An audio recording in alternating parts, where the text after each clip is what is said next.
నిన్నటి రోజు భాస్కరరాయల వారి యొక్క జీవితం గురించి మీకు 4 మాటలు విజ్ఞాపన చేస్తూ, వారి జీవితంలోనే అత్యద్భుతమైనటువంటి ఘట్టం మహాచతుషష్టి కోటి యోగిని గణసేవిత అన్న నామానికి సాక్షాత్తుగా ఆ యోగిని దేవతలందరూ ఆకాశంలో ప్రత్యక్షమై వారి గురించి వారు చెప్పుకున్నటువంటి సందర్భం గురించి మీకు విజ్ఞాపన చేసి ఉన్నాను. మొట్టమొదటి నామం అయినటువంటి శ్రీమాత అన్న నామం గురించి 4 మాటలు మీతో నేను పలికి ఉన్నాను. శ్రీమాత అన్న దాని గురించి విపులంగా కొంతవరకు నిన్న చెప్పి ఉన్నమాట వాస్తవమే. ఒక విషయాన్ని మీరు ఆలోచించండి. ఉపనిషత్తు ఒక మాట అంటుంది, యతోవా ఇమాని భూతాని జాయంతి, అంటే దేని నుండి ఈ సమస్తము ఉత్పన్నమైనదో, దేని నుండి అన్న మాట ఏది ఉందో అదే అమ్మవారు. యతోవా ఇమాని భూతాని జాయంతే, దేని నుండి పుట్టాయో ఆ ఉపనిషత్ వాక్యాన్ని మారిస్తే అదే శ్రీమాత. కాబట్టి దేని నుండి పుట్టాయని మీరు అనుకుంటున్నారో ఆమెయే శ్రీమాత. అసలు ఆ పుట్టుక ఇవ్వడం వెనక, మనందరినీ సృజించడం వెనకాతల కేవలం ఆవిడ యొక్క దయ మాత్రమే ఉంటుంది. అందుకే నిన్నటి రోజున అది ఆంగ్ల భాషలో ఉన్నప్పటికీ నేను ఒక విషయాన్ని ప్రస్తావన చేస్తూ పూర్తి చేయడం జరిగింది. మర్చెంట్ ఆఫ్ వెనీస్ అన్న నాటకంలో విలియం షేక్స్పియర్ అంటాడు ఆ మాటలు, the quality of mercy is not strained, it is twice blessed, it blesses him that gives and him that takes. ఒక్క అమ్మ విషయంలో మాత్రం ఈ దయ అనేటటువంటిది ఇచ్చి అమ్మ కృతార్థురాలైంది, పుచ్చుకుని మనం కృతార్థులమయ్యాం. అసలు ఆ అమ్మ యొక్క వైశిష్ట్యం ఆ శ్రీమాత అనబడేటటువంటి నామంతో ఆ జగదంబ యొక్క స్తుతి అందులో ఎలా ఉన్నది అన్న విషయం గురించి విజ్ఞాపన చేసి ఉన్నాను. ఈ నామములకు సంబంధించిన విషయం కాబట్టి ఒక్కసారి నిన్నటి విషయాన్ని ప్రస్తావన చేసి ఇవాల్టి నామం చెప్తున్నాను. 2వ నామంలో శ్రీ మహారాజ్ఞి అని పిలిచారు అమ్మవారిని. శ్రీ మహారాజ్ఞి, ఈ మాట కొంచెం మీరు జాగ్రత్తగా పరిశీలించవలసి ఉంటుంది. ఎందుకంటే మహారాజు అన్న మాట మనం వింటూ ఉంటాం. మహారాజు అనగానే పరిపాలనాధికారము కలిగినటువంటి వాడు. ఆయన తలుచుకుంటే ఏదైనా చెయ్యగలడు. ఎందుచేత ఎంత తప్పు చేసిన వాణ్ణి క్షమించగలడు. ఆయన తలుచుకుంటే, ఆయన ఆగ్రహిస్తే ఎంతటి శిక్ష అయినా వెయ్యగలడు. కాబట్టి క్షమించగలిగినటువంటి శక్తి, శిక్షించగలిగిన శక్తి, పరిపాలించగలిగిన శక్తి ఎల్లవేళలా ఆయన యందే ఉంటాయి. అందరినీ పరిపాలించేటటువంటి వాడు, అందరినీ నిలబెట్టేటటువంటి వాడెవరో ఆయనని ప్రభువు, పరిపాలకుడు, మహారాజు అని పిలుస్తాం. ఇక్కడ అమ్మవారిని మహారాజ్ఞి అన్నారు. అంటే అమ్మని స్త్రీవాచకంతో చెప్తున్నారు కనుక ఆమె పరిపాలకురాలిగా ఉన్నది. బ్రహ్మమై తానే పరిపాలన నిర్వహణ చేయుచున్నది. అమ్మవారు పరిపాలన చేయుచున్నది అన్నప్పుడు ఇది కూడా ఒక ఉపనిషత్ వాక్యంలోంచి వచ్చినటువంటి మాటే. ఎందుకంటే ఏన జాతాని జీవంతి, ఈ పుట్టినవన్నీ దేని వలన బతుకుతున్నాయో, దేని వలన బతుకుతున్నాయో అంటే పరిపాలించినటువంటి ఆ తల్లి యొక్క వైభవం. ఆమె పరిపాలన చేస్తే వీళ్ళందరూ బ్రతికి ఉన్నారు. కాబట్టి ఎవరు పరిపాలన చేయుచున్నారో వారు శ్రీ మహారాజ్ఞి. ఇక్కడ పరిపాలన చేసేటటువంటి మహారాజ్ఞికి ఒక లక్షణం ఉంటుంది. మహారాజుకి మీరు ఎవరనండి, మహారాజనండి, మహారాజ్ఞి అనండి, ఇక్కడ మహారాజ్ఞి సంబంధంగా మనం మాట్లాడుతున్నాం కాబట్టి ప్రధానమైన లక్షణం ఒకటి ఉంటుంది. పాలితులు, పాలకులు. పాలితులు అంటే పరిపాలించబడేటటువంటి వారు, పాలకులు అంటే పరిపాలించుచున్నవారు. పాలించేటటువంటి వారు చాలా గొప్పవారు అని ఎలా తెలుస్తుంది అంటే, ఎవరి యందు ఏ విభూతి ప్రకటనముగా ఉన్నదో ఆ విభూతి వారి యందు బాగా ప్రకాశించడానికి కావలసినటువంటి స్థితిని ఏర్పాటు చేసిన వాడు ప్రభు అయి ఉంటాడు. ఒక కృష్ణదేవరాయల వారిని తలుచుకుంటే చాలా గొప్ప ప్రభు అండి. సాహితీ సమరాంగణ సార్వభౌముడు, లలిత కళాప్రియుడు, కవి పండిత పోషకుడు, విద్వత్కవి, ఇన్ని విశేషణాలతో ఎందుకు పిలుస్తాం అంటే అష్టదిగ్గజాలని ఏర్పాటు చేశాడు, అలాగే శిల్పుల్ని పోషించాడు, ప్రజల్ని పాలించాడు, అమాయకులను రక్షించాడు, నేరస్తుల్ని దండించాడు. ఎవరిని ఎలా పరిపాలించాలో అలా పరిపాలిస్తారు. మహారాజ్ఞి శబ్దము చేత ఒక విషయం తెలుస్తుంది మీకు. పరిపాలన చేసేటటువంటి వారు కేవలం సంక్షేమం కోసం మాత్రమే పరిపాలన చెయ్యరు. మీరు కొంచెం జాగ్రత్తగా గమనించండి. ప్రభుత్వం ఏం చేస్తుందండి అని మీరు అడిగారనుకోండి, ప్రభుత్వం ఆసుపత్రులు కట్టిస్తుంది, ప్రభుత్వం పాఠశాలలు కట్టిస్తుంది, కళాశాలలు కట్టిస్తుంది, గ్రంథాలయాలు కట్టిస్తుంది, కారాగారాలు కట్టిస్తుంది. కారాగారాలు ఎందుకండి కట్టించడం అంటే? ఎవరిని ఉద్ధరించాలో, ఎవరిని వృద్ధిలోకి తీసుకురావాలో, ఎవరు సన్మార్గంలో ఉన్నారో వాళ్ళని పోషిస్తుంది సంక్షేమ కార్యక్రమంతో. ఎవరు దీనికి అడ్డు తగులుతున్నారో, ఎవరు ధర్మమునకు అడ్డంగా నిలబడ్డారో వాళ్ళని శిక్ష వెయ్యాలి. అందుకని కారాగారములను కూడా ప్రభుత్వమే నిర్వహిస్తుంది. అంతేకాని అదేమిటంటే కారాగారాలు ప్రభుత్వం నిర్వహించడం ఏంటంటే ఆసుపత్రులు, గ్రంథాలయాలు, పాఠశాలలు, వసతి గృహాలు ఇలాంటివి ఏర్పాటు చేస్తే చాలదా అంటే చాలదు. పరిపాలన అంతర్భాగం కారాగారం కూడా. అందుకే కారాగారం ఎందుకు పెట్టాలి అంటే కారాగారం కూడా దయతోనే పెడతారు. అయ్యో వీడు బయట ఉంటే ఇలా పాడైపోతున్నాడు, వీడికి ఒకసారి ఈ కష్టాన్ని రుచి చూపిస్తే వీడి జీవిత పథాన్ని మార్చుకుంటాడు అని కృష్ణుడంతటి వాడిని కట్టి కొట్టేస్తానంది యశోద. ఎందుకని? లాలనమున బహుదోషము లూలిం ప్రాపించు తాడనోపాయములన్ చాలగుణంబులు కలుగును తాడనంబె బాలురకును పథ్యంబరయన్నది. పిల్లల్ని లాలిస్తే, ముద్దు చేస్తే వాళ్ళ అల్లరి ఎక్కువైపోతుంది. అందుకని 2 దెబ్బలు కొడతాను దారిలోకి వస్తాడని. అదృష్టం కొట్టలేదు, కట్టేసిందంతే. కాబట్టి ప్రభుత్వం కూడా ఏం చేస్తుంది? కొడుతుంది. కొట్టడం అంటే శిక్ష వేస్తుంది. శిక్ష వేయడం అంటే కారాగారంలో పెడుతుంది. కారాగారంలో ఎందుకు పెడుతుంది అంటే వాళ్ళలో మార్పు తీసుకురావడం కోసం. కొంతమందిని ఇక నువ్వు అసలు శరీరంతో ఉన్నంత కాలం బయటికి రావద్దంటే. ఎందుకని? వాడు వస్తే వాడికి ప్రమాదం, బయట ఉన్న వాళ్ళకి ప్రమాదం. వాడు మనుష్య శరీరంలో ఉన్నాడు కానీ చాలా ప్రమాదకరమైన పోకడతో ఉన్నాడు అని గుర్తిస్తే ఇక వాడి జీవితం అంతా కారాగారంలోనే ఉంచుతుంది. ఇలా ఎందుకు చేస్తుంది ప్రభుత్వము అంటే, అలా చెయ్యకపోతే మిగిలిన వాళ్ళకి ఉపద్రవం వస్తుంది కాబట్టి శిక్ష కూడా వేస్తుంది. ఈ శిక్ష వెయ్యడంలో కూడా ప్రభుత్వం దయతోనే ఉంటుంది. అలాగే అమ్మవారు కూడా మహారాజ్ఞి. ఆమె ఎవరెవరిని ఉద్ధరించాలో, ఎవరెవరు భగవంతుడి పట్ల భక్తి కలిగి ఉన్నాడో, ఎవరెవరు భగవంతుడు చెప్పినటువంటి సూత్రముల ప్రకారము తన జీవితాన్ని గడుపుతున్నాడో అటువంటి వారిని వృద్ధిలోకి తీసుకొస్తుంది. మీరు ఆలోచించండి, మనకే ఒక ప్రభుత్వం అని ఉంది. అది మనం ఎన్నుకున్న ప్రభుత్వం, మనం ఓటేస్తే వచ్చింది ఆ ప్రభుత్వం. ఆ ప్రభుత్వం ఓ చట్టం చేసింది. ఆ చట్టం చేస్తే అదేమిటండి మీరు అలా చేశారంటే కుదరదు. ఒకసారి ఓటేసేసిన తర్వాత 5 ఏళ్ళు వాళ్ళు ఏమైనా చేస్తారు, మీరు భరించవలసిందే. వాళ్ళు చేసిన చట్టాన్ని ఏమండి నేను వేయలేదండి వాళ్ళకి ఓటు, వాళ్ళు ఎవరండి నాకు చట్టం చేయడానికి, నేను ఒప్పుకోనండి అన్నారు అనుకోండి, మీరు వేస్తే ఎంత వేయకపోతే ఎంత, ఎక్కువ మంది వేశారు మేము ప్రభుత్వంలో ఉన్నామని కారాగారంలో పెట్టేస్తారు. కాబట్టి ప్రభుత్వం చేసిన చట్టాలు, మనం ఎన్నుకున్న ప్రభుత్వం చేసిన చట్టాల యొక్క నియతికి మీరు లొంగకపోతే మిమ్మల్ని కారాగారంలో పెడుతున్నారు. ఈశ్వరుడు ఈ సమస్త బ్రహ్మాండములను సృష్టించాడు, మన్ని సృష్టించాడు. ఆయన ఒక నియతి పెట్టాడు. ఆ నియతియే వేదం. ఈ వేదం ప్రకారం నడుచుకో అన్నాడు. నేను వేదోల్లంఘనం చేస్తాను, ఇక్కడ దొరికినప్పుడు ఎలా శిక్ష వేస్తారో ఈశ్వరుడు కూడా దొరుకుతాం ఒకనాడు. ఆ దొరికినప్పుడు ఆయన శిక్ష వేస్తాడు. ఇప్పుడు ఆ దొరకడం శిక్ష గురించి నేను మాట్లాడను, ఎందుకంటే ఇది పరమ పవిత్రమైన విషయం మాట్లాడుతున్నాను. అంతవరకు తెలుసుకుంటే చాలు. కాబట్టి ఇప్పుడు శ్రీ మహారాజ్ఞి కింద ఆవిడ ఏం చేస్తుంది అంటే, ఆవిడ రక్షణ చేస్తుంది, శిక్షలు వేస్తుంది. అక్కడతో సరిపోదు.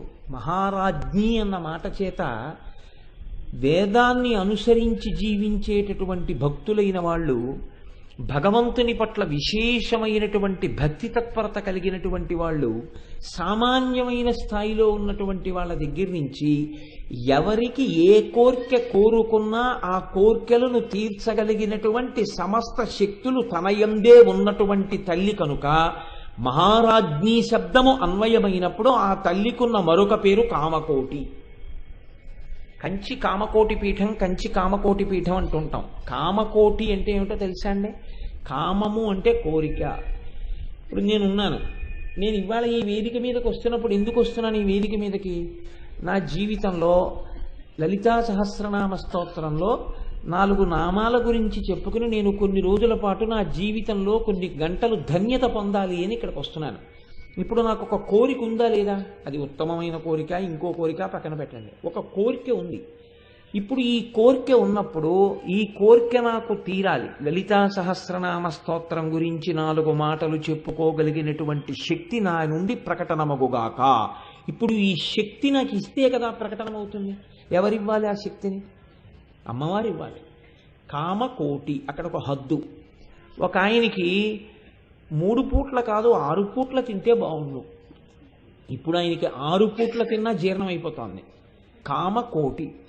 ఇంకొక ఆయనకి తినేసి అలా తిరుగుతుంటే చాలు, కామకోటి. ఇంకొక ఆయనకి కాదు, మౌనంగా ఉండి తపస్సు చేసుకుని అంతర్ముఖుడై వచ్చే ప్రతిబంధకాలన్నింటినీ పక్కకి తోసి ధ్యానమునందు నిలబడి మనస్సుని ఏకాగ్రం చేసి అమ్మవారి పాదముల మీద పెట్టాలని కోరిక.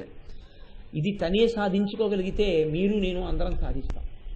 మనస్సు అంతర్ముఖం కాదు, చాలా కష్టం.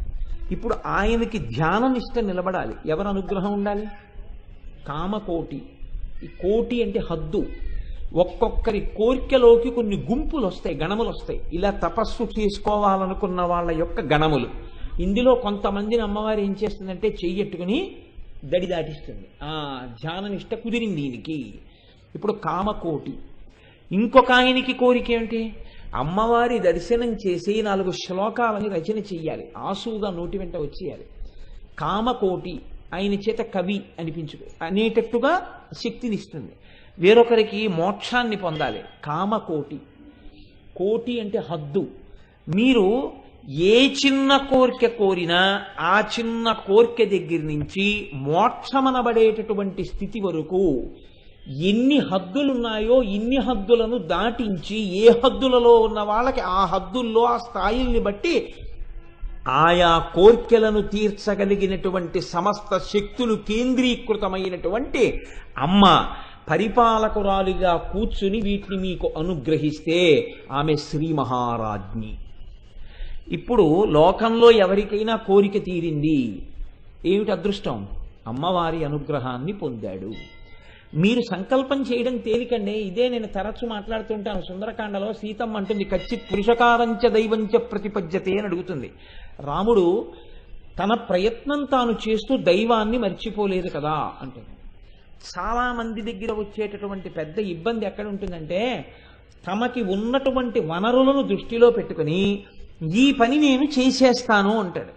ఈ పని అయిపోతుందండి, నేను నాకు అవ్వకపోవడం ఏమిటి అంటాడు. అప్పుడు అమ్మవారు ఏమంటుందంటే, ఇవన్నీ నీకు ఉన్నాయని కదా అయిపోతుంది అంటున్నావు, ఇవన్నీ ఉండి కూడా ఎందుకు అవ్వదో కూడా నేను చూపిస్తానని ఒకసారి చూపిస్తే ఇప్పుడు ఏమంటాడంటే, కచ్చిత్ పురుషకారంచ దైవంచ అంటే నా సంకల్పం వల్ల అవదు, ఇంకొక కంటికి కనపడని అద్వితీయ శక్తి ఒకటి ఉంది, ఆవిడ అనుగ్రహం కూడా కలిసి రావాలి, కలిసి వస్తే నడుస్తుంది తప్ప లేకపోతే నడవదు అంటాడు.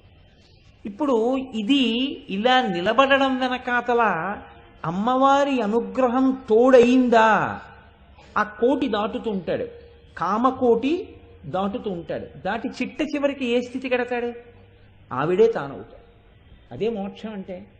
మోక్షం అంటే తనని తాను గుర్తిరిగి స్వస్వరూపముతో నిలబడిపోవడమే, ఆత్మస్వరూపంగా. అది కనపడకుండా ఒక తెర అడ్డుపడుతోంది, ఆ తెర ఎవరు తీయాలంటే అమ్మవారే తీయాలి. తీసేస్తే తన నిజస్వరూపం తనకి తెలిసిపోతుంది. అలా తెలిసిపోయిన నాడు తాను నిజస్వరూపంతో జ్ఞానిగా ఆత్మస్వరూపిగా తాను ఇక్కడే మోక్షాన్ని పొందడానికి కావలసినటువంటి స్థితిని, ఆ జ్ఞానాన్ని, ఆ శక్తిని ఎవరి వలన కృప చేయబడుతుంది అంటే అమ్మవారి వలన కృప చేయబడుతుంది. కాబట్టి ఆవిడ శ్రీ మహారాజ్ఞి. అందుకే లోకంలో మీరు గమనించి ఉంటారు, ఏది జరగనివ్వండి, తెల్లవారకట్ట ఉపాసన దగ్గర నుంచి అన్ని అమ్మతనంతో ముడిపడిపోయి ఉంటాయి. మీరు చూడండి, లోకంలో మనకి తెలియకుండానే ఒక నానుడి వాడుతూ ఉంటాం. ఏమండి ఈ మధ్య మీరు చాలా తక్కువ తింటున్నారు ఏంటి అని అడిగారు అనుకోండి, ఏమిటోనండి షుగర్ వచ్చిందంటాడు. షుగర్ అంటే ఏమైందండి, ఎందుకు తినకూడదు షుగర్ వస్తే అన్నారు అనుకోండి, ఇప్పుడు నా ప్యాంక్రియాస్ ఇన్సులిన్ రిలీజ్ చేయట్లేదండి అంటాడు. మరి ఇన్నాళ్ళు ప్యాంక్రియాస్ ఇన్సులిన్ ఎందుకు రిలీజ్ చేసింది అంటే, ఇన్నాళ్ళు నువ్వు ఎంత తిన్నా అది జీర్ణమై రక్తంలో కలవడానికి కావలసినంత ఇన్సులిన్ లోపల ఉన్నటువంటి ప్యాంక్రియాస్ చేత విడుదల చేయించిన కంటికి కనపడని శక్తి ఇవాళ నువ్విక అంత తినవద్దు అని శాసనం చేసింది. అదే వైద్యో నారాయణో హరిహి. డాక్టర్ గారు అంటారు, మీరు అన్నం ఎక్కువ తినకండి, ఇన్నాళ్ళు అన్నంలో కూర కలుపుకున్నారు, ఇప్పుడు కూరలో అన్నం కలుపుకోండి అంటారు. కాబట్టి ఇప్పుడు ఏమైంది?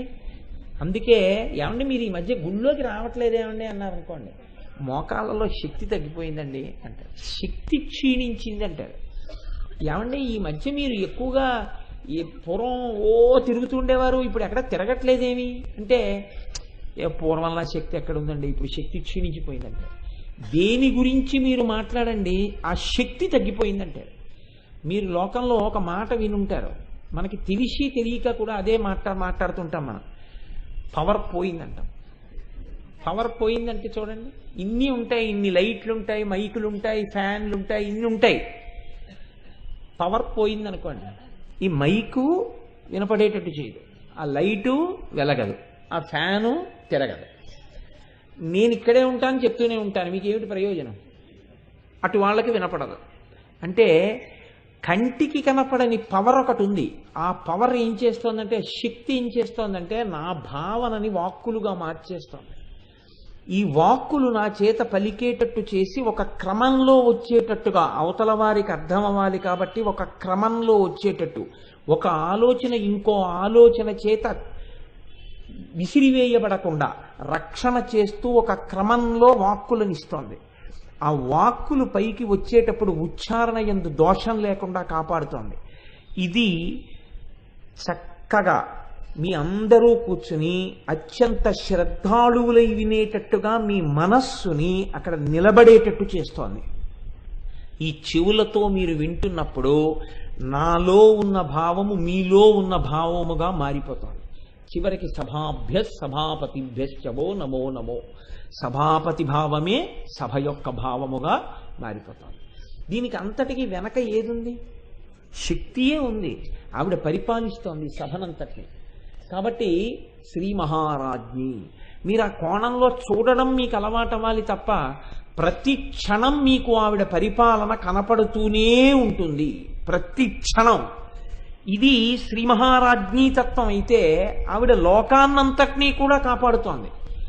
మనం జరుగుతున్న ఒక విషయాన్ని కనిపెట్టి ఇలా జరుగుతోందంటాం తప్ప ఇలా జరగడానికి హేతువుని మాట్లాడిన వాడు ఋషి, జరుగుతున్న దాన్ని చెప్పినవాడు విజ్ఞాన శాస్త్రవేత్త.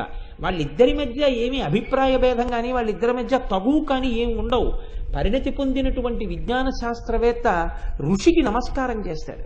ఎందుకు నమస్కారం చేస్తాడంటే, ఋషి ఏం చెప్పాడో దాన్ని నేను ప్రయోగంతో తెలుసుకోగలిగాను అంటాడు. తెలిసి తెలియని వాళ్ళైతే సైన్స్కి ఋషికి ఏమైనా ఇబ్బంది ఉంది, ఇద్దరు దెబ్బలాడుకుంటారంటారేమో, కానీ అలా ఏం ఉండదు లోకంలో. మీరు ఒక్క సత్యాన్ని ప్రయత్నం చేయండి. సనాతన ధర్మంలో వేదం అంది, సమస్త భూతముల యందు ఈశ్వరుడు ఉన్నాడు, షడ్వికారములు పొందుతున్న ప్రతి ప్రాణి యందు జీవమున్నది అంది. మొక్కలలో ప్రాణమున్నది, మొక్కలని తీసుకెళ్ళి పక్కన ఏదైనా భయంకరంగా అరిచేటటువంటి ఒక జంతువు యొక్క అరుపులు వినపడితే ఆ అరుపులకి మొక్కలు ప్రతిస్పందిస్తాయని జగదీష్ చంద్రబోస్ కనిపెట్టారు. ఆయన ఒక తీగకి ఒక రకమైన పరికరాన్ని అమర్చాడు. ప్రశాంతంగా ఉందనుకోండి, తీగ హాయిగా ఉంటుంది. అది చేసేటటువంటి శబ్దం, దాని నుంచి వచ్చే ప్రకంపనలు ఒక స్థాయిలో ఉంటాయి. ఇప్పుడు మీరు ఆ సన్నజాజి తీగ పక్కకి ఒక కుక్కని తీసుకెళ్ళి ఆ పాదు గుంజకేసి కట్టి కర్ర పెట్టి కొడుతున్నారనుకోండి, అది మొయ్యో మొయ్యో మొయ్యో నరుస్తోంది అనుకోండి, ఈ కుక్క యొక్క అరుపులు వింటున్నటువంటి సన్నజాజి తీగ నుండి వచ్చేటటువంటి ప్రకంపనలు మారిపోతాయి. ఇది జగదీష్ చంద్రబోస్ తరువాతి కాలంలో ఒకానొక ప్రయోగ సమయంలో ఆయన మాట్లాడాడు. ఇప్పుడు జగదీష్ చంద్రబోస్ ఋషి చెప్పిన వాక్యాన్ని తిరస్కరించాడా, ఋషి చెప్పిన దాన్ని ప్రయోగ రూపంలో చూపించాడా? చూపించాడు. అందుకని ఋషికి విజ్ఞాన శాస్త్రవేత్తకి ఎక్కడ ఇబ్బంది ఉండదు. కానీ ఆ తల్లి గొప్ప, మన ఋషులు ఏం చేశారంటే విశ్వాసం మీద ఆధారపడ్డారు. పెద్దలు ఒక మాట చెప్తే ఇలా ఎందుకు చెప్పాలి అని పెద్దల్ని నిలదీయడం ఉండదు. పెద్దలు చెప్పారంటే వినడమే. అందుకే ఋషి ప్రోక్తములంటే నమ్మి ఆచరించడమే. ఋషులు చెప్పారు, దీన్నంతటినీ పరిపాలించేటటువంటి తల్లి ఒకటి ఉంది, ఒక శక్తి ఉంది, ఆ శక్తి లేకపోతే అసలు బతుకు లేదు అన్నారు. శక్తి ఉంటే ఏమిటి మీరు ఎప్పుడు గమనించవలసినటువంటి రహస్యం ఒకటి ఉంటుంది తత్వంలో. శక్తి అన్న మాట నేను ఎప్పుడు వాడినా, నేను కాదు ఎప్పుడు ఎవరు వాడినా మీరు ఒకటి జ్ఞాపకం పెట్టుకోండి, అది కదులుతోందని గుర్తు. కదలలేదు అనుకోండి, అది శక్తి కాదు. నేను ఒక ఉదాహరణకి, నేనేం అంత పెద్ద ధ్యానం చేస్తానని కాదు, చేయగలిగిన శక్తి ఉందని కాదు. నేను ధ్యానం చేసుకుంటున్నాను అనుకోండి, నేను అంతర్ముఖుడనై ఉన్నాను. నేను అంతర్ముఖుడనై ఉండగా ఏదో ఒక ముఖ్యమైన ఫోన్ వచ్చింది. ఈయనకి ఇద్దాం ఫోన్ అని మా ఆవిడ కార్డ్లెస్ పట్టుకుని వచ్చి నా పక్కన నిలబడింది. నాకు తెలియదు అది వచ్చినట్లు కానీ, తలుపు తీసినట్టు కానీ తెలియక నేను ధ్యానంలో ఉన్నాను. అది నన్ను ఇలా ముట్టుకుంది, నాకు తెలియలేదు. అంటే చర్మం తెలుసుకోదా? స్పర్శ లేదా చర్మానికి? ఉంది.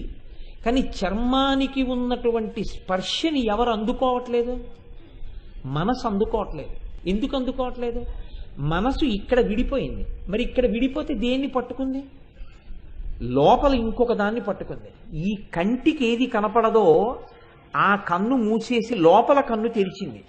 భూమధ్యంలో ఉండేటటువంటి జ్ఞాననేత్రాన్ని తెరిచి నేను ఏది చూడాలనుకుంటున్నానో దాన్ని చూస్తోంది.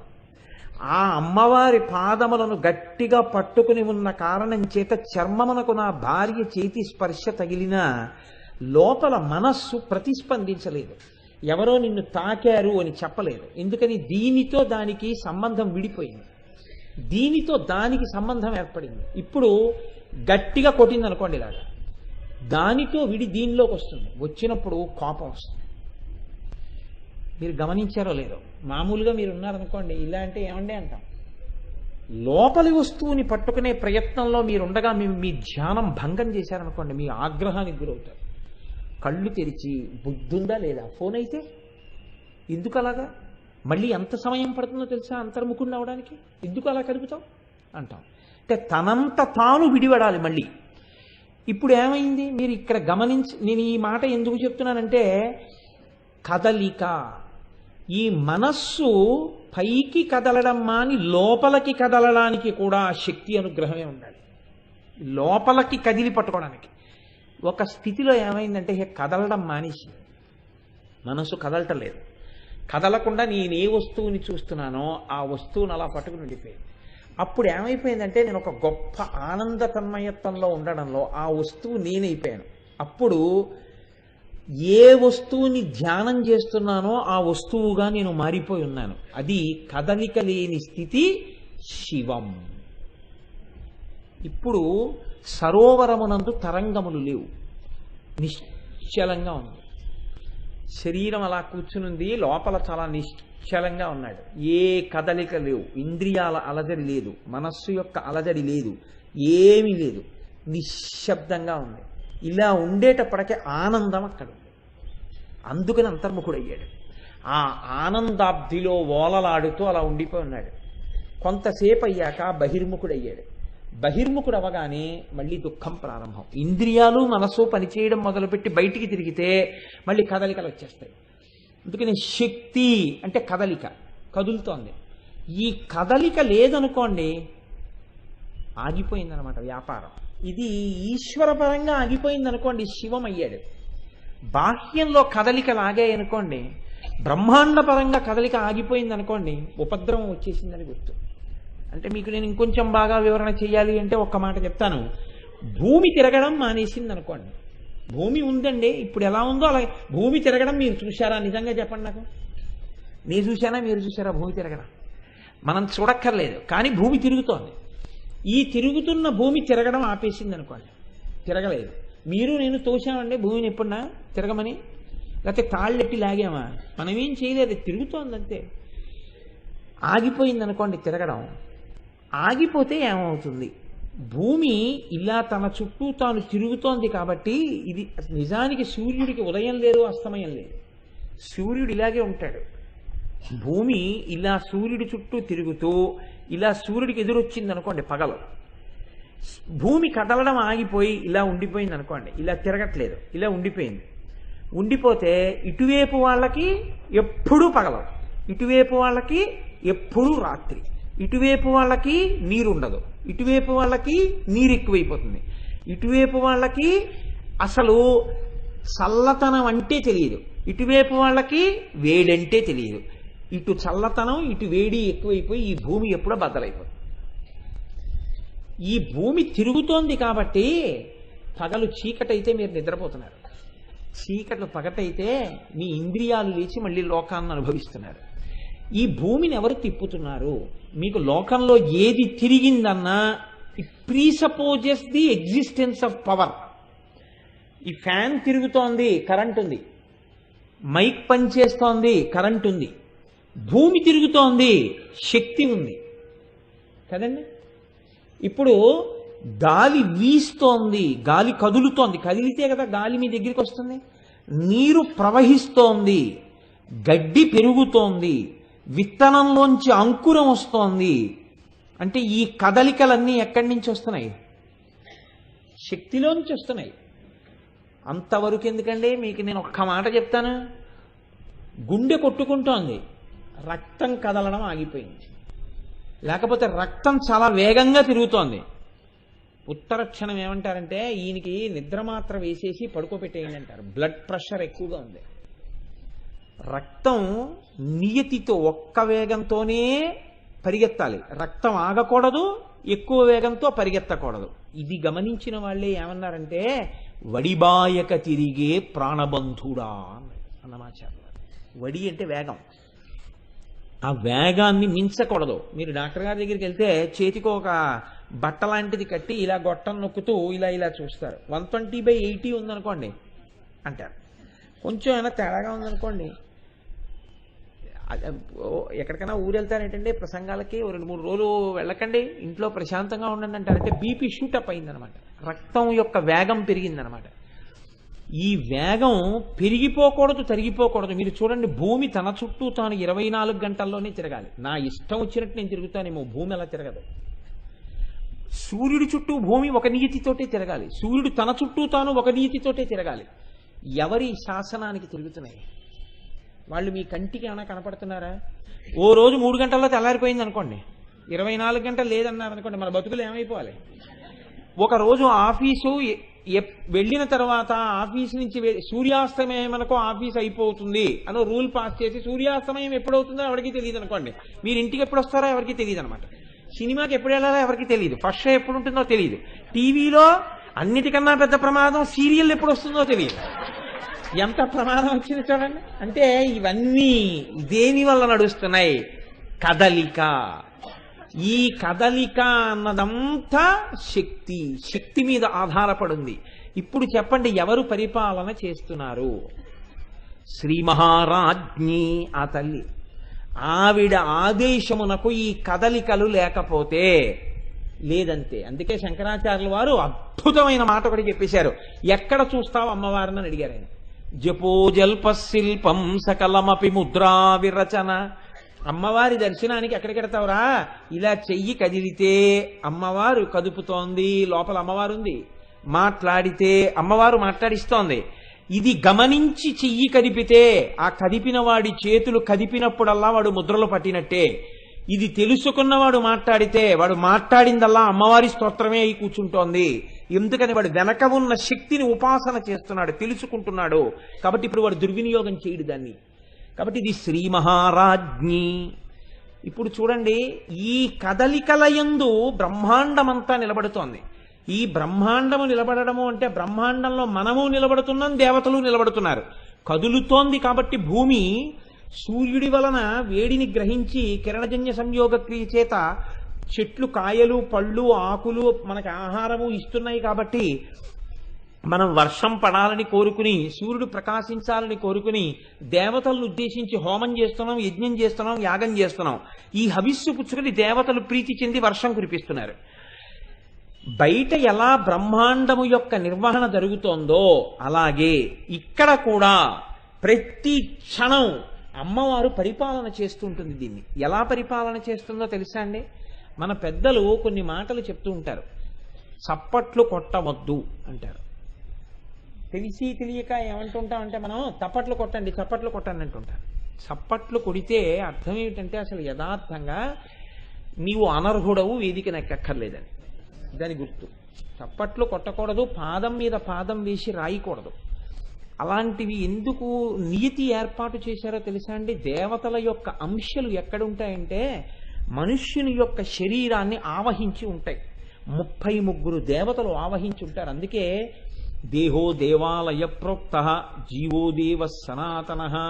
మీరు ఒక దేవాలయంలోకి వెడితే మొట్టమొదట చుట్టూ ఎవరుంటారు ప్రదక్షిణం చేసేటప్పుడు? ఆ దేవాలయానికి సంబంధించిన పరివార దేవతలు అందరూ ఉంటారు. ఇప్పుడు మీరు గర్భాలయంలోకి వెడితే ఎవరుంటారు? ప్రధానమైనటువంటి దేవత అక్కడ ఉంటారు. ఈ రోజు బయట ఉండే దేవతలందరికీ కొబ్బరికాయలు కొట్టరు, నీరాజనాలు ఇవ్వరు, అక్కడికి వెళ్ళి ఎవరు పూజలు చేయించరు. కానీ నమస్కారం చేసుకుంటూ వెళ్ళిపోయి లోపల గుళ్ళో ఆయనకి మాత్రం కొబ్బరికాయలు ఇస్తారు, అరటిపళ్ళు ఇస్తారు, పూజలు చేయించుకుంటారు, అభిషేకాలు చేయించుకుంటారు, అన్నీ చేయించుకుంటారు.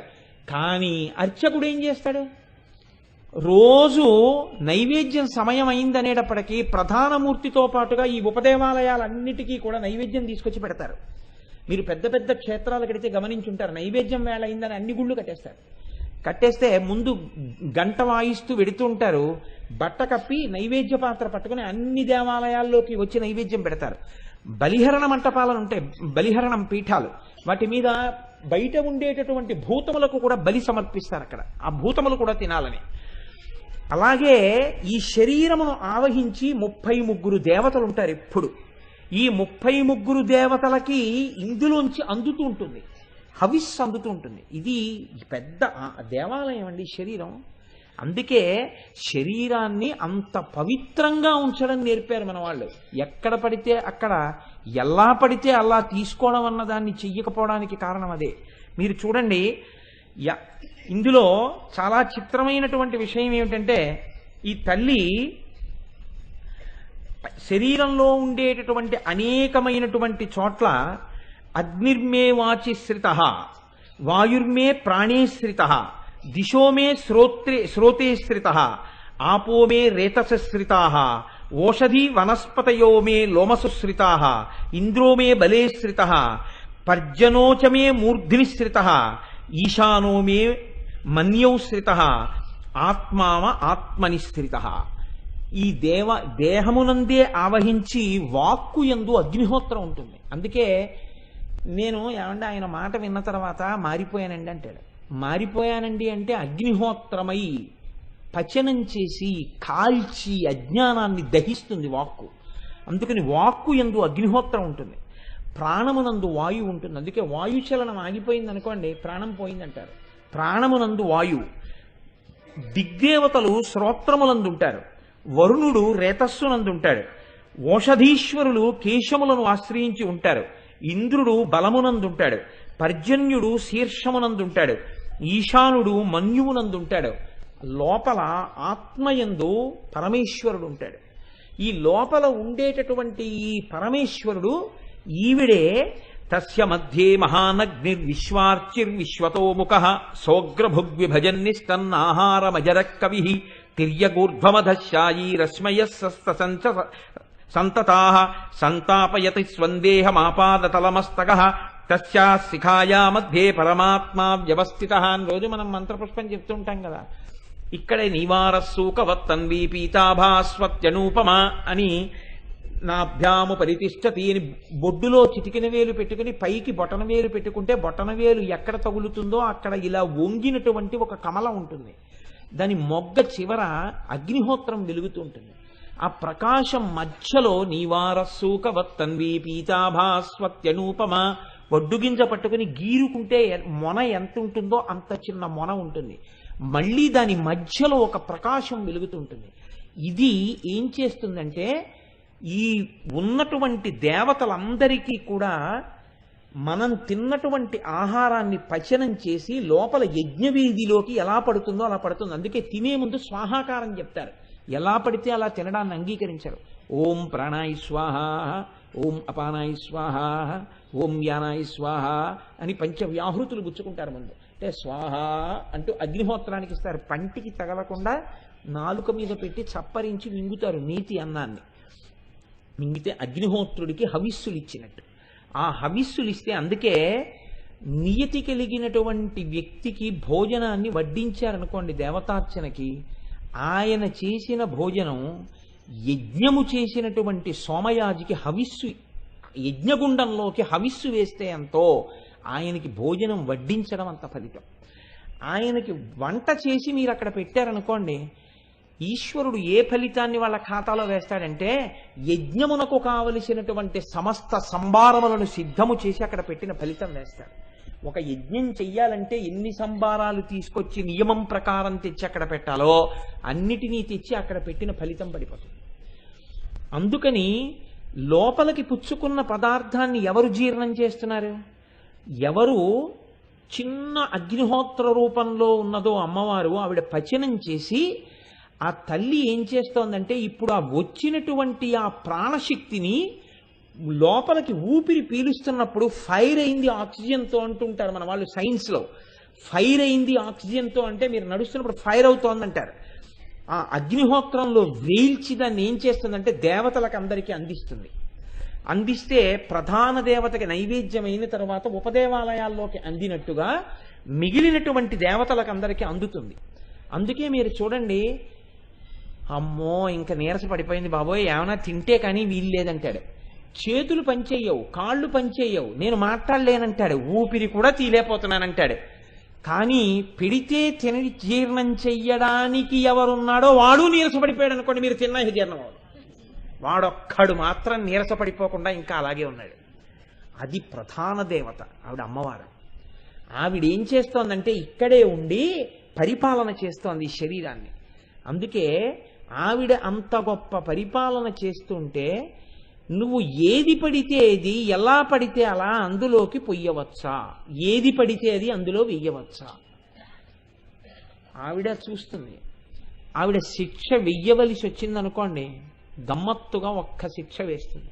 ఆవిడ ఏం చేస్తుందంటే నీ శరీరములో ఉన్నదాన్ని నీ అంత నీవుగా వెళ్ళి విసర్జించే శక్తిని ఉపసంహారం చేస్తున్నాను అందనుకోండి, అయిపోయిందండి.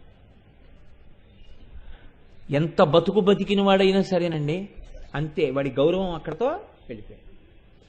కాబట్టే పెద్దలు అన్నారు, తస్మాత్ జాగ్రత్త జాగ్రత్త. ఏమనుకుంటున్నావో, లోపల అమ్మవారుండి కార్యాన్ని నిర్వహణ చేస్తోంది. ఆ తల్లి మహారాజ్ఞి, పరిపాలన చేస్తోంది నీ శరీరాన్నంతటిని, ఇంద్రియములకు పుష్టినిస్తోంది. ఆ తల్లి ఈ శరీరాన్ని ఎలా పోషిస్తోంది అన్నదాన్ని మనం శరదానవరాత్రిలో ఇక్కడ చండీ హోమం చేసినప్పుడు రోజు దుర్గా సప్తశతిలోంచి చదివేవారు ఇవన్నీ.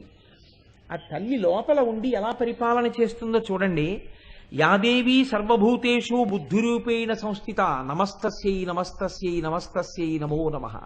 ఆ తల్లి బుద్ధి రూపంలో ఉంది. ఏమీ లేదండి, బుద్ధి అంటే నిశ్చయాత్మకము. ఇది అనచ్చా అనకూడదా, గబుక్కున నిషాడు అంతే, ఉపద్రవం వచ్చేసింది ఒక ఆయనకి. ఒక్క మాట ఇన్నాళ్ళు కడుపులో పెట్టుకున్నాడు, ఇప్పుడు గబుక్కున పైకి అన్నాడు ఒక ఆయన, ఓ మాట అంతే, ఉపద్రవం వచ్చింది. ఆ మాట పైకి అనడం ఉపద్రవం, అనకుండా ఆపగలిగిన బుద్ధి వక్రించింది ఆ సమయంలో. ఒక్కొక్కరు చూడండి అంటారు, ఏమిటోనండి అనవసరంగా ఎందుకు చేశానో తెలియదండి ఆ పని, అనవసరంగా వెళ్ళి ఆ పని చేశానండి, దానివల్ల ఇంత ఇబ్బందిలో పడ్డానండి అంటే. ఆ ఇబ్బందిలో పడ్డానండి అన్న విషయం ఎంత స్థితికి ఎందుకు వెళ్ళింది అంటే ఆ సమయంలో బుద్ధి సరిగ్గా పని చెయ్యకపోవడమే.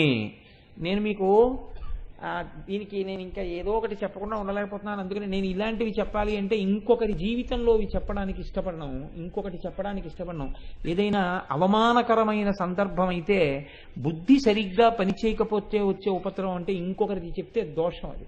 కాబట్టి నాది మాత్రమే అనుసంధానం చేస్తుంటాను. అటువంటిప్పుడు నేను ఒకసారి ఒక పెళ్లికి వెళ్ళాను. అది తెల్లవారుజామున 2 గంటల చిల్లర ముహూర్తం. ఎందుకు పుట్టిందో బుద్ధి, ఒక కొత్త తెల్ల ప్యాంటు తెల్ల చొక్కా కుట్టించుకున్నాను. ఇప్పుడు కాదులేండి, ఎప్పుడో 10 సంవత్సరాల క్రితం కుట్టించుకుని ఆ పెళ్లికి వేసుకుందాం అనిపించింది. ఆమె నా చెల్లెల వరసది, అందుకని చెప్పి చాలా సంతోషంగా ఆ ప్యాంటు చొక్కా వేసుకుని మాకు తెలుసున్న వాళ్ళ ఇంటికి నేను మా అమ్మగారు వెడితే వాళ్ళ కారులో మేము కలిసి ఆ పెళ్లికి వెడతాం. వాళ్ళు మాకు బాగా కుటుంబపరమైన స్నేహితులు. నేను వాళ్ళ ఇంటికి వెళ్ళాం. వాళ్ళ ఇంట్లో ఒక పెద్ద ఆల్సేషియన్ డాగ్ ఉంది, దాన్ని కట్టేసి ఉంది గొలుసుకి. అది పాపం నన్నేం అనలేదు. ఆవిడ ఓ మాట చెప్తే ఆ కుక్క వింటుంది. యజమాని యందు ప్రీతి కలిగిన కుక్క, మాట వినే కుక్క. కొందరు ఇళ్లలో ఆయన మనవాడే వినన్నా అదేం విందా కుక్క. అలాంటి కుక్కలు కూడా ఉంటాయి. కానీ ఈ కుక్క అటువంటిది కాదు, అది ఏదో తాని మానాన్ని పడుకుంది. నేను చక్కగా వాళ్ళు లోపలికి తీసుకెళ్లారు, కూర్చోబెట్టారు. ఆవిడ వచ్చేస్తున్నాను బాబు అని చెప్పి ఆవిడ గబగబా తెములుతున్నారు. తెములుతూ తెల్లారు కట్ట వేళ కదా, పాపం వీడికి ఏదో కప్పు కాఫీ ఇస్తే ప్రీతి పొందుతాడు అనుకుందో ఏమో, చల్లకాలం కదా అని చెప్పి ఆవిడ నాకు ఒక కప్పు కాఫీ ఇచ్చారు. నేను ఆ సాసరు కప్పు పట్టుకుని ఇలా పెట్టుకుని తాగుతున్నాను. ఇప్పుడు ఆవిడ కాఫీ ఇచ్చారు, నేను తాగుతున్నాను. కుక్క ఆ ముందు గదిలో పడుకుని అది నా వంక చూస్తూ నోరు తెరుచుకుని ఇలా కళ్ళు మూసుకొని పెద్ద నాలుగు ఇలా వేళ్లాడేసుకుని బుర్ర కదులుతాను. నన్ను అదేం అనలేదు. నేను దాన్ని అనడం ఎందుకు, అనవసరం కదా. కానీ నా బుద్ధి వక్రించి నేను ఏం చేశానంటే ఆ కప్పు సాసరు పట్టుకుని, ఎవ్వరు లేరు, మా అమ్మ లోపల ఆవిడతో మాట్లాడుతోంది, ఎందుకు పుట్టిందో వెర్రి బుద్ధి నాకు అర్థం కాదు, ఆ కుక్క వంక చూసి అన్నాను. అంటే అదేం చేసింది, ఒక్కసారి బావుమని లేచింది. అది ఒక్కసారి లేచేటప్పటికి అది గొలుసుతో కట్టేసి ఉంది, కానీ ఈ రెండు చేతులు గడగడగడగడ వణికిపోయి ఈ కాఫీ అంతా తెల్ల ప్యాంటు చొక్కా నిండా పడిపోయింది. ఈ అరుపు, ఈ కాఫీ కప్పు యొక్క గణగణగణగణ శబ్దానికి ఆవిడ బయటికి వచ్చి, అయ్యో అదేమిటో అలా ఉనికిపోతున్నావు అన్నారు. అని పాపం ఆవిడ కుక్కని నింద చేసి, బుద్ధుందా లేదా, ఎందుకు అలా అరిచావు అమ్మా, నేనే నిష్కారణంగా అలా అన్నానంటే ఆవిడ నా వంక వీడో పెద్ద మనిషి అని ఒక అభిప్రాయం ఉండేది ఆవిడికి. ఆవిడ నా వంక చాలా తెల్లబోయి చూశారు, ఎందుకు అలా అన్నావు మరి కుక్కని అన్నట్లుగా. కానీ అది కూడా చెప్పకపోతే చాలా దోషం అయిపోతుందని నేను చెప్పేశాను అనుకోండి, అది వేరే విషయం. కానీ ఎందుకు చేశానంటారు ఆ పని, దానివల్ల పెళ్లికి తీసుకెళ్ళింది ఆ ఒక్క జత. అప్పుడు నేను వెళ్ళి మార్చుకోవడానికి లేదు కాబట్టి ఆ కాఫీ ఒలికిపోయిన దాంతో వెళ్ళి అవసరం ఉన్నా లేకపోయినా ఓ పెద్ద రుమాలోటి తీసుకుని ఒళ్ళో వేసి కూర్చోవడం. అంటే ఏంటి పొద్దున్నే మరకలేంటి, ఆ బట్టలు తప్ప నీకు ఇంకోటి లేవా అంటారేమోనని. ఎందుకు ఆ ప్రారంధం అంటే, కుక్కను చూసి పళ్ళికిలించడం ఏమిటి, కుక్కను చూసి పళ్ళికిలించిన వాడిని ఎంత అజ్ఞానాలు వాడి ఇవాళ మీకు ఉపన్యాసం చెప్తున్నాడంటే ఏమనుకోవాలి. అంటే అలాగని మీరు నేనేమి అస్తమానం అజ్ఞానిగా ఉండిపోతాను అనుకోకండి, కొన్నిసార్లు మంచిగానే ఉంటాను. అంటే మీకు ఎందుకు నేను చెప్పాను అంటే, యాదేవి సర్వభూతేషు బుద్ధి రూపేణ సంస్థిత, ఆ తల్లి నాకు ఆనాడు ఆ పాఠం చెప్పి ఉంది కాబట్టి ఆనాటి నుంచి ఈనాటి వరకు నేను ఎప్పుడూ కుక్కల ముందు కోతి వేషాలు, కోతి ముందు కుక్క వేషాలు ఏమి, జీవితాంతం జాగ్రత్తగా ఉండడానికి ఆ తల్లి నాకు పాఠం నేర్పి ఉండవచ్చు. కాబట్టి ఆ తల్లి బుద్ధి నిశ్చయాత్మకంగా ఉంటుంది. ఆ నిశ్చయాత్మకమైన బుద్ధి చేత మనిషి వృద్ధి పొందుతాడు. ఆ బుద్ధి రూపంలో ఉండే తల్లి అమ్మవారే. అటువంటి తల్లికి నమస్కారం. యాదేవి సర్వభూతేషు నిద్రారూపేణ సంస్థిత, నమస్తస్యై నమస్తస్యై నమస్తస్యై నమో నమః. ఆ తల్లి నిద్రారూపంలో ఉంది. ఆ తల్లి నిద్రారూపంలో ఉండకపోతే అసలు ఎవ్వరూ లోకంలో ఒక్కడు సుఖశాంతులతో ఉండేవాడు ఉండడు. అందరూ పిచ్చివాళ్ళు అయిపోతారు నిద్ర పట్టకపోతే. ఎవరికి ఆకలేదు, ప్రశాంతంగా ఉండడు. నిద్రారూపేణ సంస్థిత యాదేవి సర్వభూతేషు క్షుధారూపేణ సంస్థిత. మనం తినకపోతే తిను అని ఆకలి రూపంలో తల్లి మనని లేపి అన్నం పెట్టి మనకి అన్నం తినమని ఆదేశిస్తోంది. ఆకలి రూపంలో ఉంది. యాదేవి సర్వభూతేషు ఛాయారూపేణ సంస్థిత, నమస్తస్యై నమస్తస్యై నమస్తస్యై నమో నమః. నీడ కనపడకపోతే 6 నెలల్లో వెళ్ళిపోతాడని గుర్తు. యాదేవి సర్వభూతేషు శక్తి రూపేణ సంస్థిత, నమస్తస్యై నమస్తస్యై నమస్తస్యై నమో నమః. యాదేవి సర్వభూతేషు తృష్ణారూపేణ సంస్థిత, నమస్తస్యై నమస్తస్యై నమస్తస్యై నమో నమః. మహానుభావులు 3 మాటలు నమస్కారం చేస్తూ ఋషులు 2 చేతులు ఎత్తి నమస్కారం చేశారు. ఇవన్నీ తల్లి నువ్వే మాలో ఉండి కలుపుతున్నదానివి. యాదేవి సర్వభూతేషు కాంతి రూపేణ సంస్థిత, యాదేవి సర్వభూతేషు జాతి రూపేణ సంస్థిత, యాదేవి సర్వభూతేషు లజ్జారూపేణ సంస్థిత, యాదేవి సర్వభూతేషు శాంతి రూపేణ సంస్థిత, యాదేవి సర్వభూతేషు శ్రద్ధారూపేణ సంస్థిత, యాదేవి సర్వభూతేషు లక్ష్మీరూపేణ సంస్థిత, యాదేవి సర్వభూతేషు వృత్తిరూపేణ సంస్థిత, యాదేవి సర్వభూతేషు స్మృతిరూపేణ సంస్థిత, యాదేవి సర్వభూతేషు దయారూపేణ సంస్థిత, యాదేవి సర్వభూతేషు తుష్టిరూపేణ సంస్థిత, యాదేవి సర్వభూతేషు భ్రాంతిరూపేణ సంస్థిత. నమస్తస్యై నమస్తస్యై నమస్తస్వై నమో నమః. చండీయాగం చేస్తే ఈ మంత్రాలతోటే హవిష్యులు ఇస్తారు అమ్మవారికి.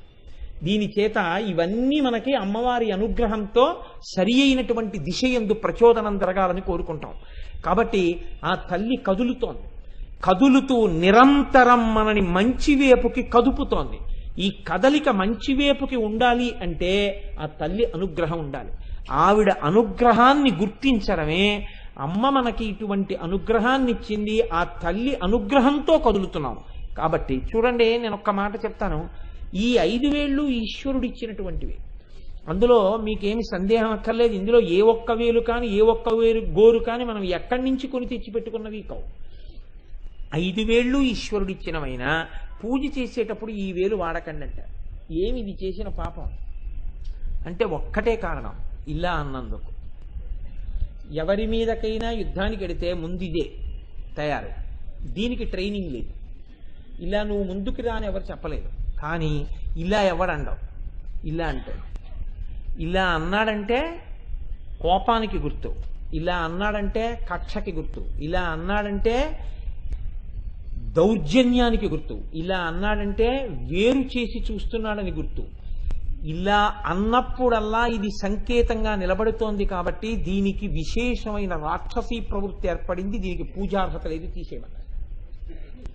అయితే మనుష్య జన్మ ఎత్తి అంతటినీ పరిపాలిస్తున్నది అమ్మవారే అన్నటువంటి విషయాన్ని విస్మరించి నా అంతవాణ్ణి నేను అనుకుని అమ్మవారిచ్చినటువంటి శక్తిని దుర్వినియోగం చేసి చేసేటటువంటి కదలికలను గమనిస్తున్నది అమ్మవారే అని తెలుసుకుంటే ఎంత ఉపద్రవం ఉంటుంది ఆలోచించండి. అప్పుడు నిష్కారణమైన కదలికలు ఉండే అవకాశం ఉంటుందా? ఉండదు.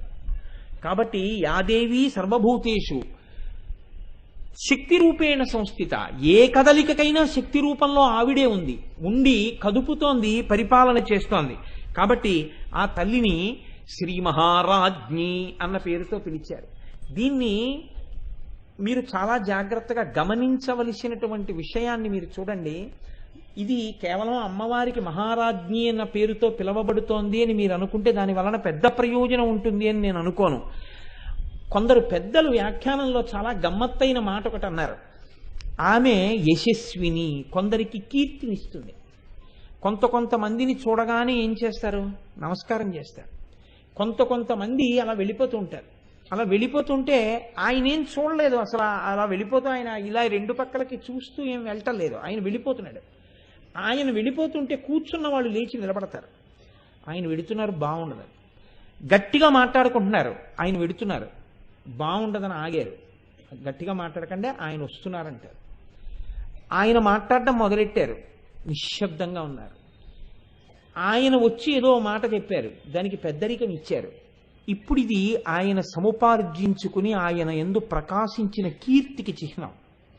ఆయనకి ఆబాల గోపాలను నమస్కారం చేస్తారు. పసిపిల్లల దగ్గర నుంచి వృద్ధుల వరకు నమస్కరిస్తున్నారు. ఒక చంద్రశేఖర పరమాచార్య స్వామి వంటి మహాపురుషుడు అలా వెళ్ళిపోతున్నారు అనుకోండి, ఎవరు లేవకుండా నిలబడతారు చెప్పండి? ఎవరు నమస్కరించకుండా ఉంటారు? వారొక మాట చెప్తే కాదనగలిగినంత ధైర్యం ఎవరికి ఉంటుంది? అంతటి కీర్తి వారి యందు ఎలా ప్రకాశించింది? దానికి ఒక్కటే కారణం, వారు నిరంతరము శక్తి అనుసంధానం చేస్తారు. ఏది చేస్తున్నా నాకు ఉన్న ఈ శక్తిని నేను ఇలా దుర్వినియోగం చేయవచ్చా? వద్దు, దీన్ని సద్వినియోగమే చేస్తాను. ఎవరు తనలో ఉన్నటువంటి శక్తిని సద్వినియోగం చెయ్యడం కోసమే పాటుపడతారో వారిని అమ్మవారు కీర్తి రూపంలో ప్రకాశింపచేసి అనుగ్రహిస్తుంది. అందుకే వారు కీర్తివంతులవుతారు. పోతన గారు ఒక అద్భుతమైన మాట అంటారు, కారే రాజులు రాజ్యములు గెలువరే గర్వోన్నతిం పొందరే, వారేరి సిరి మూట కట్టుకొని పోవంజాలిరే, భూమిపై పేరైనం కలదే, శిబి ప్రముఖులున్ ప్రీతిన్ యశక్కాములై ఈరే కోర్కెలు వరలంతలపరే ఇక్కలమున్ భార్గవ. లోకం ఎవరిని జ్ఞాపకం పెట్టుకుంటుంది అంటే ఎవరు తను బతికుండగా శక్తిని సక్రమంగా వినియోగం చేసి కీర్తిని గడించాడో అటువంటి మహాపురుషుణ్ణి మాత్రమే జ్ఞాపకం పెట్టుకుంటుంది. అందుచేతనే శక్తిని సద్వినియోగం చేసుకున్నవాడు కీర్తి రూపంలో అమ్మవారి చేత పరిపాలింపబడి యశస్సుని పొందినవాడుగా ప్రకాశిస్తాడు. అపకీర్తిని పొందినవాడు అంటే వాడు అమ్మవారి అనుగ్రహాన్ని కోల్పోయి తన శక్తిని తాను విచక్షణతో కాకుండా విచక్షణారహితంగా వినియోగించినవాడు. అందుకే వాడు మళ్ళీ కీర్తివంతుడు కాగలడా? కాగలడు. ఎప్పుడు కాగలడు? అమ్మవారి అనుగ్రహంతోనే కాగలడు. మళ్ళీ వాడు అమ్మవారి పాదములు పట్టుకోగలిగాడు అనుకోండి, అంతే, వాడు ఎంతటి కీర్తివంతుడైనా అవుతాడు. కావలసింది ఒక్కటే, లోపల ఉండేటటువంటి పరిపాలనాంశ కలిగిన అమ్మవారిని నువ్వు దృష్టిలో పెట్టుకోవడమే. దృష్టిలో పెట్టుకున్న నాడు నీకే ఇబ్బంది ఉండదు. ఇదంతా తల్లి పరిపాలన చేస్తోందనేటటువంటి వివేకంతో నువ్వు ప్రవర్తించగలగడం. కాబట్టి ఇది శ్రీ మహారాజ్ఞి. ఇంతకన్నా వెడితే ఒక్కొక్క నామంతోనే ఉండిపోతోంది. కాబట్టి అలా దాన్ని అక్కడతో ఈ విషయాన్ని మనం గమనించగలిగితే అహంకార పరిత్యాగమునకు ఈ నామం చాలా బాగా మనకి ఉపయుక్తం అవుతుంది. ఎందుకంటే మీ యందు ఏ విభూతి ఉన్నా మీరు దానికి గర్వపడిపోవలసినటువంటి అవసరం ఏముంటుందండి? ఏమీ ఉండదు. ఎందుకనంటే మీరు ఏది చేసినా అమ్మవారి చేతిలో ఉపకరణంగా మీరు చేయగలుగుతున్నారు. మీలోంచి వచ్చేటటువంటి ఏ కదలిక అయినా ఆవిడ అనుగ్రహంతో కదిలింది తప్ప మీదన్న కదలిక ఏం లేదు. కదలికలు ఆగి మీరు ధ్యానం చెయ్యగలిగిన ఆవిడ అనుగ్రహంతోనే కదలికలు ఆగుతున్నాయి. రెండింటికి ఆవిడ కారణం. అందులో మీ గొప్పతనం ఏముంది? మీ గొప్ప అనుకున్ననాడు మీకేమీ అసలు ప్రకాశించదు.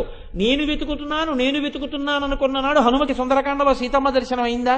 చతురంగుళమాత్రోపినావకాశస్య విద్యతే రావణంతఃపురే తస్మిన్ యంకపిర్న జగాయ సహా. 4 అంగుళాలు వదిలిపెట్టకుండా వెతికానన్నారు. దర్శనం అవ్వలేదు.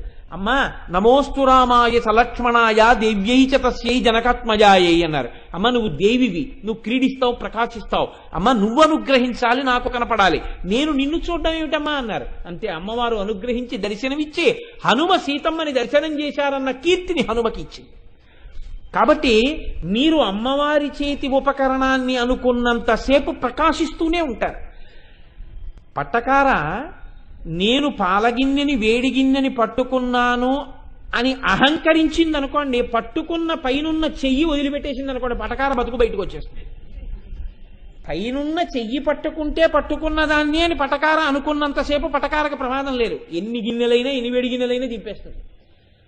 నేనే పట్టుకుంటున్నానని పటకార అనుకున్న మరుక్షణంలో పటకార పడిపోతుంది, పాలగిన్నె పడిపోతుంది. పైన పట్టుకున్న చెయ్యి ఒకటి ఉంది, ఆ చేతి పట్టు పటకారలో ప్రవేశించి పటకార వేడి పాలగిన్నెని పట్టగలిగింది. ఈ పైన ఉన్న పట్టుని మీరు పట్టుకోగలగాలి. లోపల పట్టు మీదై ఉండాలి, పైన పట్టు అమ్మవారిదై ఉండాలి. అమ్మవారు మిమ్మల్ని పట్టుకుంటే ఆ పట్టుకున్న పట్టు సడలిపోకుండా లోపలి పట్టు మీదై ఉంటే ఈ పట్టు గట్టిపడినంత కాలం మీరు పైకి ఎక్కుతూనే ఉంటారు, ఇబ్బంది ఉండదు. కాబట్టి ఇది జాగ్రత్తగా తెలుసుకోవడమే శ్రీ మహారాజ్ఞి అనబడేటటువంటి శబ్దానికి ప్రధానమైన అర్థం. నా ఇంట అందరికీ ఆకలేసినప్పుడు ఆకలేసిన దానికి సరిపడ అన్నం దొరుకుతోంది అంటే సింహాసనంలో ఉన్నవాడి అనుగ్రహం. ఆ తిన్న అన్నం జీర్ణం అవుతోంది అంటే సింహాసనంలో ఉన్నవాడి అనుగ్రహం. నా ఇంట ఉన్నవాళ్ళు ఎప్పుడూ కళ్ళు తుడుచుకోకుండా సంతోషంగా ఉంటారు అంటే సింహాసనంలో ఉన్నవాడు అనుగ్రహం. వాడు క్రూరుడై నా పట్ల అమర్యాదతో, నా పట్ల తీక్ష్ణ దృష్టితో కాకుండా నా పట్ల ప్రసన్నుడై పరిపాలిస్తున్నాడు. ఎంతో సంతోషంగా పరిపాలన చేస్తున్నాడు. వాడు పరిపాలకుడు, అందుకని వాడు ఒక్కడే సింహాసనంలో ఉంటాడు. మిగిలిన వాళ్ళందరం సింహాసనంలో ఉన్నవాడిని అర్చించడానికి నేను పేటో గర్భాసనమో వేసుకుంటాను, నేను సింహాసనం వేసుకోను.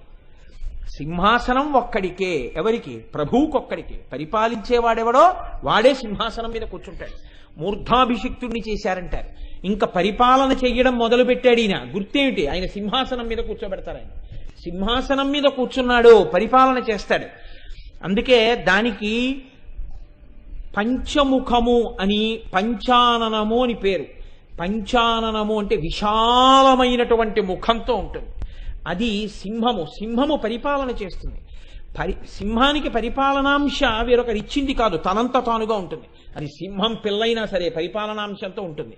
ఆ పరిపాలనాంశ కలిగినటువంటి, పుట్టుకతో పరిపాలనాంశ కలిగినటువంటి సింహం ఎటువంటిదో ఆ సింహమును ఆసనముగా కలిగినటువంటి వాడు కూడా అలా పరిపాలనాంశ కలిగినటువంటి వాడే. అందుకే మనం చూడండి, మీరు పూజ మొదలెడితే దేంతో? ఏది ఉన్నా లేకపోయినా పంచపాత్ర ఉండాలి కదండి. ఆచమనం చెయ్యాలిగా. పంచపాత్ర ఒకటి ఉంటే సంధ్యావందనం అయిపోతుంది. కాబట్టి పంచపాత్ర ఉంటుంది. పంచపాత్ర అంటే ఏ 5 ఉంటాయండి అందులో? పంచపాత్ర అంటే 5 ఉంటాయని పంచపాత్ర అనరు. దాని ముఖం సింహంలాగే విశాలంగా ఉంటుంది, మధ్యలో సన్నగా ఉండి లోపల సన్నగా ఉంటుంది. ముఖం మాత్రం విశాలంగా ఉంటుంది, లేకపోతే గ్లాస్ అంటారు దాన్ని. పంచపాత్ర పట్టుకెళ్ళాడంటారు. అంటే అది కూడా సింహమే. పంచ అన్న శబ్దంలోంచి తయారైంది పంచపాత్ర అన్నది. అందుకని ఉపాసన కూడా అక్కడే మొదలు. కాబట్టి సింహాసనము, ఈ సింహాసనం మీద కూర్చున్నవాడెవరో ఆయన పరిపాలకుడు. అమ్మవారు ఎక్కడ కూర్చునుంది? సింహాసనం మీద కూర్చునుంది. శ్రీమత్ సింహాసనేశ్వరి. ఇప్పుడు ఆ తల్లి సింహాసనం మీద కూర్చునుంటే అందరూ సింహాసనం మీద కూర్చున్న వాళ్ళు అన్నప్పుడు ఏదో ఓ కొయ్య దొంగనో దాన్ని తీసుకొచ్చి దాంతో సింహం తయారు చేసి ఓ ఆసనం వేసి రెండు పక్కల ఇలా సింహాలు పెట్టి దాని మీద ఇలా చెయ్యేసి ఓ మెత్తటి పరుపు వేసి కూర్చోండి అంటారు, సింహాసనం మీద కూర్చున్నాడంటారు. అంతేగాని నిజంగా ఓ సింహాన్ని తీసుకొచ్చి అక్కడ కూర్చోబెట్టి అయ్యా దీని మీద మీరు కూర్చోండి అంటే ఆవిడ కూర్చోడేమో. అలా ఎవరు కూర్చోరు. మహానుభావుడు ఆయన కూర్చున్నాడు అంతే. అయ్యప్ప స్వామి కూర్చున్నాడు, పెద్ద పులి మీద కూర్చున్నాడు. సింహం మీద అసలు ఒకరు అడిగారా అడగలేదా అని చూడకుండా సింహాన్ని నిజంగా తనంత తానుగా వాహనం చేసుకున్నది లోకంలో ఎవరు? మా అమ్మ ఒక్కతే. అమ్మవారు ఒక్కతే సింహాన్ని వాహనం చేసుకుని సింహవాహన అయింది ఆవిడ. ఆవిడికి వేరొకరు సింహం మీద ఆసనం తీసుకొచ్చి నిజంగా కొయ్య దుంగతో చేసిన సింహాసనం మీద కూర్చోబెట్టలేదు. ఆవిడ ఆసనం సింహమే. ఆవిడ సింహం ఎక్కే యుద్ధం చేసింది. సింహాసనం మీద యుద్ధం చేసినప్పుడే మహిషాసురుడి తరపున అంధకుడు వస్తే సింహం మాంసపు ముద్ద చేసి పంజాతో ఒక్క దెబ్బ కొట్టి మింగేసింది. అటువంటి సింహం మామూలు సింహం కాదు, పెద్ద పెద్ద రాక్షసుల్ని పంజాలతో కొట్టి చంపే సింహం అంటే అదేం మందంగా నడవదు ఏనుగులాగా. సింహం పరిగెత్తడం అంటే యుద్ధభూమిలో ఏం రథం వెళ్ళినట్టు ఉండదు. అటువంటి సింహం మీద ఆవిడ కూర్చుంటుంది. ఆవిడ కూర్చున్నప్పుడు సింహం మీద కూర్చుంటే ఎలా ఉంటుంది? సింహమే అలా ఉంటే సింహం మీద కూర్చుని సింహం వేగానికి ఒరిగిపోకుండా తాను కూడా కదులుతూ అంతకన్నా ఉగ్రంగా కూర్చుని చంపుతుంది. మరి అటువంటి చంపే అమ్మని ఉపాసన చేయడం భయం కాదా? కాదు. అమ్మ చంపేది నీ శత్రువుల్ని, నిన్ను కాదు. ఆ అమ్మ నీ పట్ల ప్రసన్నమూర్తి. నీ కోసం వీధిలో వాళ్ళతో దెబ్బలాడుతున్న నీ అమ్మ నీ పట్ల కారుణికురాలు. ఆమె పట్ల నీకు భయం ఎందుకు? ఆవిడకి సహజంగా సింహం వాహనం.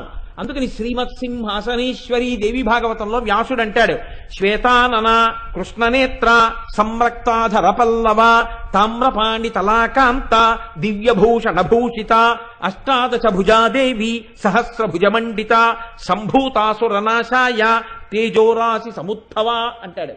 తేజోరాశి, ఒక పెద్ద తేజస్సు తీసుకొచ్చి కూర్చోబెడితే ఎలా ఉంటుందో అలా ఉంటుంది ఆవిడ. అష్టాదశ భుజాదేవి 18 చేతులతో ఆవిర్భవించింది.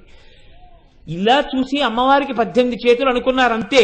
సహస్ర భుజమండిత 1000 భుజాలైపోయాయి. ఎప్పుడైపోయాయి ఎవరికి తెలియదు. సింహం మీద కూర్చొని మహిషాసుర మర్దనం చేసినప్పుడు అలా చేసింది అంతే. దేవతలందరూ ఆ సింహం మీద వెడిలి మహిషాసుర మర్దనం చేస్తున్న తల్లిని చూసి అయిగిరి నందిని నందితమోదిని విశ్వ వినోదిని నందినుతే గిరివర వింధ్య శిరోధిని వాసిని విష్ణు విలాసిని విష్ణునుతే అని మనం శారదా నవరాత్రుల్లో అనుసంధానం చేస్తుంటాం కదా. స్తోత్రం చేశారు. మీరు నిజంగా సింహవాహన ఎవరు? ఆ తల్లే. ఆవిడ సహజంగా సింహము వాహనముగా కలిగినది కాదు. ఆ సింహాసనంలో ఉన్నటువంటి తల్లికి భయపడి ఈ లోకంలో ఉండేటటువంటి పరిపాలన అంతా జరుగుతోంది. పరిపాలన దేని వల్ల జరుగుతుంది? ప్రభువు అన్ని వేళలా అందరి మధ్య ఉండి ఉద్యోగుల మధ్యలో పనిచేయడు. ప్రభువు ఎక్కడో ఉంటాడు. కానీ ఎందుకు భయపడతారు? అమ్మో ఆయనకి తెలిసిందంటే అని భయపడుతుంటారు. ప్రభువుకి తెలిస్తే, ఎవరా ప్రభువు? సింహాసనంలో కూర్చున్నవాడు. సింహాసనంలో కూర్చున్న అమ్మవారి ఆజ్ఞకి భయపడిన కారణం చేతనే మనం బ్రతికుండడానికి అత్యంత అవసరమైనటువంటి వాయువు మనం వెళ్ళి పీల్చనవసరం లేకుండా మన దగ్గరికి వచ్చి మనలో పెడుతోంది. అలా వెళ్ళకపోతే అమ్మవారు ఒప్పుకోదండి. కాబట్టి నీరు ప్రవహించి వెడుతోందంటే అమ్మవారి యొక్క అనుగ్రహం. ఆ క్షణానికి ఊపిరి తీసేస్తున్నాడంటే యమధర్మరాజు గారికి అమ్మవారి భయం. ఎవరెవరి పనులు వాళ్ళు చెయ్యాలో అలా చేస్తున్నారంటే కేవలం ఆ తల్లి యొక్క భయానికి ఈ బ్రహ్మాండాలన్నీ అలా నడుస్తున్నాయి. భూమి అలా తిరుగుతోంది, సూర్యుడు అలా ప్రకాశిస్తున్నాడు, అగ్ని అలా వేడిగా ఉంది. ఆ తల్లి ఆజ్ఞకి భయపడి ఈ లోకమంతా నడుస్తోంది. అలా కూర్చున్న తల్లి, అలా పరిపాలించిన తల్లి ఎవరో ఆవిడ సింహాసనంలో కూర్చుంది. కాబట్టి ఆవిడ శ్రీమత్ సింహాసనేశ్వరి కాదుట. కశ్యప పశ్యకోభవతి అని సింహ అన్న శబ్దాన్ని వ్యత్యస్తం చేస్తే, అంటే కొంచెం అటు ఇటు మారిస్తే హంసి అవుతుంది. మీరు చూడండి, వేదంలో కశ్యప అన్న శబ్దాన్ని వ్యత్యస్తం చేస్తే పశ్యక అవుతుంది. వేదం కశ్యప అన్న శబ్దాన్ని పశ్యక అని చెప్పింది. అలాగే సింహ అన్న పదాన్ని వ్యత్యస్తం చేస్తే హంసి అవుతుంది. హంసి అంటే ఏమిటండి? తన్నో హంసి ప్రచోదయాత్ అంటుంటారు. హంసి అంటే మందంగా నడవవలసినటువంటిది. చాలా మెల్లమెల్లగా మెల్లమెల్లగా నడుస్తుంది హంస, కంగారుగా నడవదు. అందుకే హంస దేనికి ప్రసిద్ధి అంటే నడకకి ప్రసిద్ధి. పరమహంస అంటారు. పరమహంసలు ఏం చేస్తారు? జగత్తుని బ్రహ్మాన్ని వేరు చేసి చూస్తారు. అలాగే యోగనిష్టలోకి ప్రవేశించేటటువంటి వాడు తన ఊపిరిని చాలా మందంగా పీల్చి చాలా మెల్లగా విడిచిపెడుతుంటారు. అంతేగాని ఆయాసం వచ్చిన వాళ్ళ గబగబగబా పీల్చరు. అలా మెల్లగా పీల్చి మెల్లగా విడిచిపెడుతున్నప్పుడు ఈ ఊపిరిని తీసి ఊపిరిని విడిచిపెట్టడం కారణంగా ఉన్నాడు అంటున్నారు. మీరు చాలా జాగ్రత్తగా మీరు గమనించండి. వీడు ఉన్నాడు భవతి అని దేన్ని బట్టి అంటారు? ఊపిరి లోపలికి వెళ్ళాలి, ఊపిరి బయటికి రావాలి. ఊపిరి లోపలికి ఎక్కడ వరకు వెళ్ళాలి అంటే అని పీల్చేసి ఇంకా పీల్చేస్తానన్నారు అనుకోండి, వెళ్ళదు. కొంతవరకు పీల్చాక ఆగిపోతుంది. ఆగిపోయాక ఏమవుతుంది? మళ్ళీ వదిలిపెట్టేయాలి. మళ్ళీ చాలా వదిలిపెట్టేస్తాను అన్నారు అనుకోండి, కొంతవరకు, ఆ తర్వాత వదిలిపెట్టలేరు, మళ్ళీ పీల్చేయాలి. ఈ పీల్చేటట్టు వదిలేటట్టు, కొంతవరకే పీల్చగలిగేట్టు కొంతవరకే వదిలిపెట్టేట్టు, ఓ 2-3 రోజులు ఊపిరి తీసే గొడవ లేకుండా పీల్చి లోపల పెట్టేసుకుంటానండి, నేను పీల్చేస్తానంటే ఏం కుదరదు. అది మెల్లగా పీల్చి అలా ఎప్పుడు పీలుస్తూ ఉండవలసిందే, ఎప్పుడు వదిలిపెడుతుండవలసిందే. ఇలా పీల్చి ఇలా విడిచిపెట్టేటటువంటి ఊపిరి రూపంలో హంసగా లోపలికి బయటకి లోపలికి బయటకి తిరుగుతోంది ఒక ఆవిడే హంస నడక, మెల్లగా నడుస్తోంది బయటికి లోపలికి. ఆవిడ నడుస్తోంది కాబట్టి ఆవిడ ఎక్కడ వరకు చేరుతోందో ఇంకా తీయలేక ఆగిపోయిన స్థానం ఆవిడ పాదాల దగ్గరికి వెళ్ళి ఆగింది. అది కలుషితం అయ్యాక అక్కడ ఉన్న మలినాల్ని పట్టుకున్న తర్వాత మళ్ళీ ఉంచడం కోసం ఆ ప్రాణిని ఆవిడ మళ్ళీ ఆ మలినములతో ఉన్నదాన్ని బయటికి వదిలిపెట్టిస్తోంది, మళ్ళీ మంచి గాలిని తీయిస్తోంది. ఇలా తీయించి విడిచిపెట్టి లోపల కూర్చుని హంసగమనంగా నడిపిస్తున్న తల్లి ఇక్కడ సింహాసనంలో కూర్చునుంది. ఆవిడ పాదముల వరకే వెడుతుంది, ఆవిడ దగ్గర నుంచే వస్తుంది. ఆవిడ సింహాసనంలోంచి లేచిపోయింది అనుకోండి, శివం శవం. ఇక తీయదు, ఇక వదలదు. తీసినది వదలదు, వదిలినది తీయదు. కాబట్టి ఎక్కడుంది ఇప్పుడు శ్రీమత్ సింహాసనేశ్వరి? ఇక్కడే ఉంది. కాబట్టి సింహాసనం ఎక్కడుంది? ఈ హృదయ గుహలోనే ఉంది. ఇక్కడుంది ఆవిడ దర్బార్. ఆవిడ ఇక్కడ కూర్చుని ఆవిడ ఎంతసేపు అంటుందో అంతసేపు హంస తిరుగుతుంది. ఆవిడ అని లేచిందనుకోండి ఆగిపోయింది. కాబట్టి అమ్మా నువ్వు ఎక్కడున్నావు? ఇక్కడున్నావు. మత్సింహాసనేశ్వరి, నా సింహాసనంలో కూర్చున్నది ఎవరావిడ? శ్రీ. ఆవిడ ఉండబట్టి శోభ, ఉన్నానని గుర్తు. కాబట్టి శ్రీ మత్సింహాసనేశ్వరి, ఇక్కడే ఉన్న శ్రీస్వరూపమై మంగళప్రదమై శోభనప్రదమై శుభప్రదమై ఇక్కడే ఉన్న తల్లి. నాకిప్పుడు మీరు ఒక్క మాట చెప్పండి. లలితా సహస్రనామం చదువుతూ శ్రీమాత శ్రీ మహారాజ్ఞి శ్రీమత్సింహాసనేశ్వరి అని పీల్చేటప్పటికి ఆవిడ ఎక్కడుంది? సాధారణంగా దీని తర్వాతే పీల్చాలి మీరు. అక్కడే ఉంది ఆవిడ. ఊపిరి ఎక్కడికి వెడుతోందో అక్కడే ఉంది. ఆ స్పృహ మీకు కలిగిందనుకోండి, ఆగిపోదండి ఆ నామాలు చెప్పడం. ఓ ఇక్కడే శ్రీమత్సింహాసనేశ్వరి, అక్కడికే వెళుతోంది ఊపిరి, అక్కడి నుంచే వస్తోంది. ఆ రావడం వెళ్ళడం ఆవిడ అనుగ్రహంతో జరుగుతున్నాయి. హంస రూపంలో కదులుతోంది మెల్లగా. ఆ తల్లి ఇక్కడే ఉంది. ఆవిడ చరణ పద్మముల దగ్గరికే వెళ్ళొస్తోంది ఊపిరి అన్న భావన మీరు చెయ్యగానే తర్వాత నామం మీకు ఎలా గుర్తొస్తుంది? మనసు దాన్ని వదిలిపెట్టి లోపలికెళ్ళి ఈ దర్శనం మొదలెట్టింది, ఆగిపోయింది. అంటే నిజంగా లలితా సహస్రం వాడు చదివాడు. అందుకని లలితా సహస్రం అర్థమై చదవడం అంటే ఏంటి అంటే అక్కడ దర్శనం పొందేశారు. లలితా సహస్రం ఏ నామం దగ్గర మీరు అనుభవించి ఆగిపోయారో అక్కడ మీ జన్మ ధన్యమైపోయింది. ఎప్పుడూ ఆగకుండా చక్కగా చదివేస్తున్నాను, ఎప్పటికీ మీరు రమించలేదని గుర్తు కదండి. కాబట్టి శ్రీమత్సింహాసనేశ్వరి ఇక్కడే ఉందా తల్లి? కాదు. దీనికి ఇంకొక అర్థం ఏమిటో తెలుసా అండి? శ్రీమత్సింహాసనేశ్వరి అంటే ఆ తల్లి ఉపనిషత్ అంది యత్ ప్రయంత్యభిసంవిశంతి అంది. ఈ లోకములన్నీ ఎందులోంచి వచ్చాయో అందులోకే వెళ్ళిపోవాలి. మళ్ళీ నేను మీతో ఈ మధ్యనే ఇలా ఉంది, ఎప్పుడో ఓ మాట అన్నాను, ఈ సభలో ఉన్నాను, ఏ సభలో ఉన్నాను, సభ తర్వాత సభ, సభ తర్వాత సభ, ఊరి తర్వాత ఊరులో నేను ఎక్కడేం చెప్పానో నాకే గుర్తుండట్లేదు. జీవితం అనగా ఏమి? పంచభూతములలోంచి వచ్చి పంచభూతములలోకి వెళ్ళిపోవడానికి మధ్యలో ఉన్నటువంటి స్థితి. నటుడు అంటే ఏంటంటే, నటన అంటే ఏంటి? నటన అంటే రంగు వేసుకుని వేదిక మీద ఎక్కి ఆడిన కొంతకాలము, దాన్ని నటన అంటారు. అలాగే జీవితం అనగా ఏమి? ఈ పంచభూతములలోంచి పైకొచ్చి మళ్ళీ పంచభూతాల్లోకి వెళ్ళిపోవడానికి మధ్యలో ఉన్నటువంటి సంధికాలానికి జీవితం అని పేరు. ఈ జీవితం అనేటటువంటిది ఏది ఉన్నదో ఆ జీవితమునందు మీరు ఇంద్రియములతో, మనస్సుతో, 3 అవస్థలతో ఉన్నారు. తర్వాత ఈ పంచభూతాలతో ఉన్న శరీరం ఏమవుతోంది? మళ్ళీ పంచభూతాల్లోకే వెళ్ళిపోతోంది.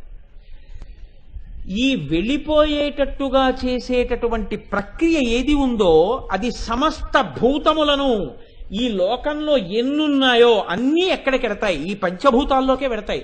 అది ఎంత గొప్ప శరీరమైనా కానివ్వండి, ఎక్కడికి వెడతాయి? ఆ పంచభూతాల్లోకే వెళ్ళిపోతాయి అంతే.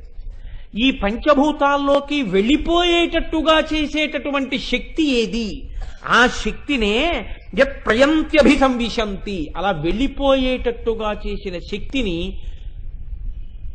సంహార ప్రక్రియ అంటారు. ఇది చాలా గమ్మత్తుగా ఉంటుంది. మనుష్యుడైతే తీసుకెళ్ళి ఎక్కడో కలిపేస్తారు, ఎవరో ఒకళ్ళు తీసుకెళ్ళిపోతారు. ఈ మధ్య ధూర్తులు బయలుదేరి 3 రోజులు అమ్మని కూడా తీసుకెళ్లకుండా ఇళ్లలో ఉంచిన వాళ్ళు పుట్టుకొస్తున్నారు అని తెలియాము. కాబట్టి ఉండొచ్చు, ఎక్కడో ఒక్కడో ధూర్తుడు ఉండొచ్చు, దాని చేత 1,000,000 మంది మంచి వాళ్ళని తప్పు పట్టడానికి ఉండదు. మీరు చూడండి, లోకంలో పిపీలికాది పర్యంతంలో అనేక ప్రాణులు పుడుతున్నాయి, అనేక ప్రాణులు వెళ్ళిపోతున్నాయి. మరి ఈ ప్రాణులన్నింటికీ ఎవరు చేస్తున్నారు అంత్యేష్టి సంస్కారం? ఇప్పుడు ఒక ప్రాణి పంచభూతాల్లో కలిసిపోవడం అంటే కదలిక కదండి. అది కూడా మీరు కొంచెం జాగ్రత్తగా ఆలోచించండి.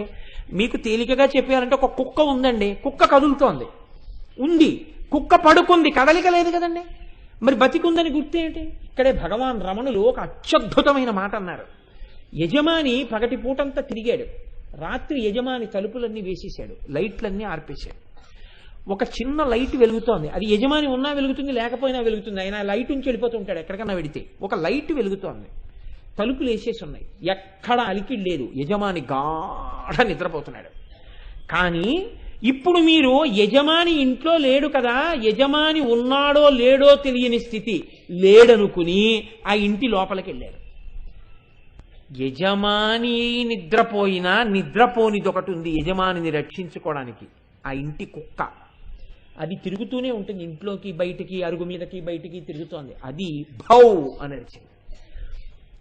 కదలిక లేకుండా ఉన్నాం మనం ఒకప్పుడు. ఇప్పుడు రాత్రి నిద్రపోతున్నప్పుడు కదలిక లేదు. కదలిక లేకుండా అయిపోయిందండి తీసుకెళ్ళిపోదాం అంటారేంటి? ఒక కదలిక ఉంది. ఇంటి కుక్క ఒకటి పైకి లోపలికి బయటికి, లోపలికి బయటికి వెడుతోంది. హంసగా వెళ్ళిన ఆవిడే, మీరు హేయంగా చెప్పిన ఆవిడే కదులుతోంది. ఇది కదులుతున్నంతసేపు అలా ఏం తీసుకెళ్ళిపోరు, ఉన్నాడనే అంటారు ఇంకా కదండి. కానీ అది కూడా ఆగిపోయింది కుక్కకి. ఇప్పుడు కుక్క పూర్తిగా ఆగిపోయింది కదా, ఇప్పుడు కుక్క ఉన్నది అనడానికి ఏం లేదు. కానీ ఇప్పుడు ఈ కుక్క అనబడేటటువంటి నామరూపములు కలిగిన జీవి పంచభూతములలోకి వెళ్ళాలా వద్దా? ఇప్పుడు ఈ నామరూపములు కలిగిన కుక్క రూపం, కుక్క శరీరం పంచభూతాల్లోకి కలవాలంటే కదలిక ఉందా లేదా? ఈ పంచభూతాల్లో కదిలిపోవాలా? అప్పుడు ఎవరు కదుపుతారు? మనిషి కంటే పోనీ ఎవరో కలిపారు, ఎవరో తీసుకెళ్లారు, ఏదో చేశారు. కుక్కను ఎవరు చేశారు? అంటే ప్రాణ అపాన వ్యాన ఉదాన సమాన నాగ కూర్మ కృకర ధనంజయ దేవదత్తములని 10 వాయువులు ఉంటాయి. ఇందులో లోపల ఉండేటటువంటి ధనంజయం అనే వాయువు ఏం చేస్తుందంటే ఆ శరీరం ఉబ్బిపోయేటట్టు చేసేస్తుంది. అంటే లోపల ఉబ్బిపోయేటట్టు చేస్తుంది ఆ వాయువు. ఇప్పుడు అది ఏం చేస్తుందంటే ఉబ్బుతుంది కుక్క. అందుకే చూడండి, ఒక కుక్కను పడేస్తే ఉబ్బిపోతుంది శరీరం, ఉబ్బిపోయి పగిలిపోతుంది. పగిలిపోయిన తర్వాత క్రిములు కీటకాలు అన్ని తినేస్తుంటాయి. క్రమక్రమంగా ఆ చర్మం శిథిలం అయిపోయి మట్టిలో కలిసిపోతుంది. ఇప్పుడు ఆ మొదట ఉబ్బిపోవడం అన్న కదలిక లేకపోతే అది పగలదు అసలు. కాబట్టి పంచభూతాలలోకి కలిపేసే శక్తి ఎప్పుడూ తిరుగుతూనే ఉంది అన్ని ప్రాణుల యందు. అది ఆ కదలిక ఏదుందో అది సంహార ప్రక్రియ. దాని గురించి భయపడిపోయి ఆలోచించవలసిన అవసరం లేదు అని చెప్పింది శాస్త్రం. ఎందుకో తెలుసా అండి, దీన్ని మోక్ష సాధనంగా మీరు ఆలోచిస్తే ఈశ్వరుణ్ణి చేరిపోవడమే మనిషి జీవితంలో ఉండేటటువంటి ప్రధాన ప్రయోజనం. మనిషిగా పుట్టినవాడు ఏం చెయ్యాలి అంటే భగవంతుల్లో కలవాలి. భగవంతుల్లో ఎన్ని జన్మలు ఇచ్చినా కలవకుండా భోగం భోగం భోగం భోగం అంటూ ఉండిపోయాడు అనుకోండి, ఇలాంటి వాళ్ళందరినీ తనలో కలుపుకోవాలి అమ్మవారు ఎప్పుడో ఒకప్పుడు. ఇక వాడు కలవడం. ప్రభుత్వం ఏం చేస్తుందంటే వీడి జన్మలో వీడు పాస్ అవడం, 12 మార్లు 10వ తరగతి పరీక్ష రాసిన వాడిని పాస్ చేయించున్నాము అంటుంది. వాడు పాస్ అయిపోతాడు. లేకపోతే ఈసారి లెక్కల పరీక్షలో 15 మార్కులు వచ్చిన వారికి 20 మార్కులు మోడరేషన్ ఇచ్చి పాస్ చేస్తున్నాం అంటుంది. అంటే వాడు తెచ్చుకోలేదు, గవర్నమెంట్ పాస్ చేసేసింది. వాడిని ఇప్పుడు వాడు పాస్ అయ్యాడా, ఇంకోళ్ళు పాస్ చేసేసారా? పాస్ చేసేశారు.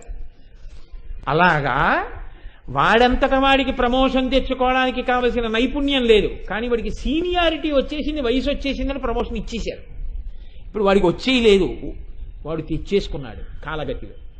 అలా సీనియారిటీ కమ్ సూటబిలిటీ అన్న సీనియారిటీతో ఇచ్చేస్తుంటారు కదండి.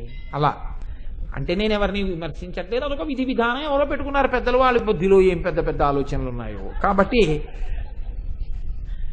హింస, హింస అన్న శబ్దానికి అర్థం ఏంటంటే సింహ అన్న శబ్దం హింసించునది అని ఒక అర్థం. సింహ శబ్దానికి హింసించునది అంటే ప్రళయకాలంలో తనని పొందలేకుండా ఉండిపోయినటువంటి జీవుల్ని అమ్మవారు ఏం చేస్తుందంటే, ఇక వీడు నన్ను పొందడం అన్నది కుదరదు, వీడికి అసలు ఏ ఉపాసన లేదు, వీడు ఎన్ని జన్మలెత్తినా ఇలాగే ఉంటున్నాడు, కాబట్టి వీడు నన్ను పొందడం కాదు, నేనే వీడిని పొందేస్తాను, గొడవ వదిలిపోతున్నట్టు.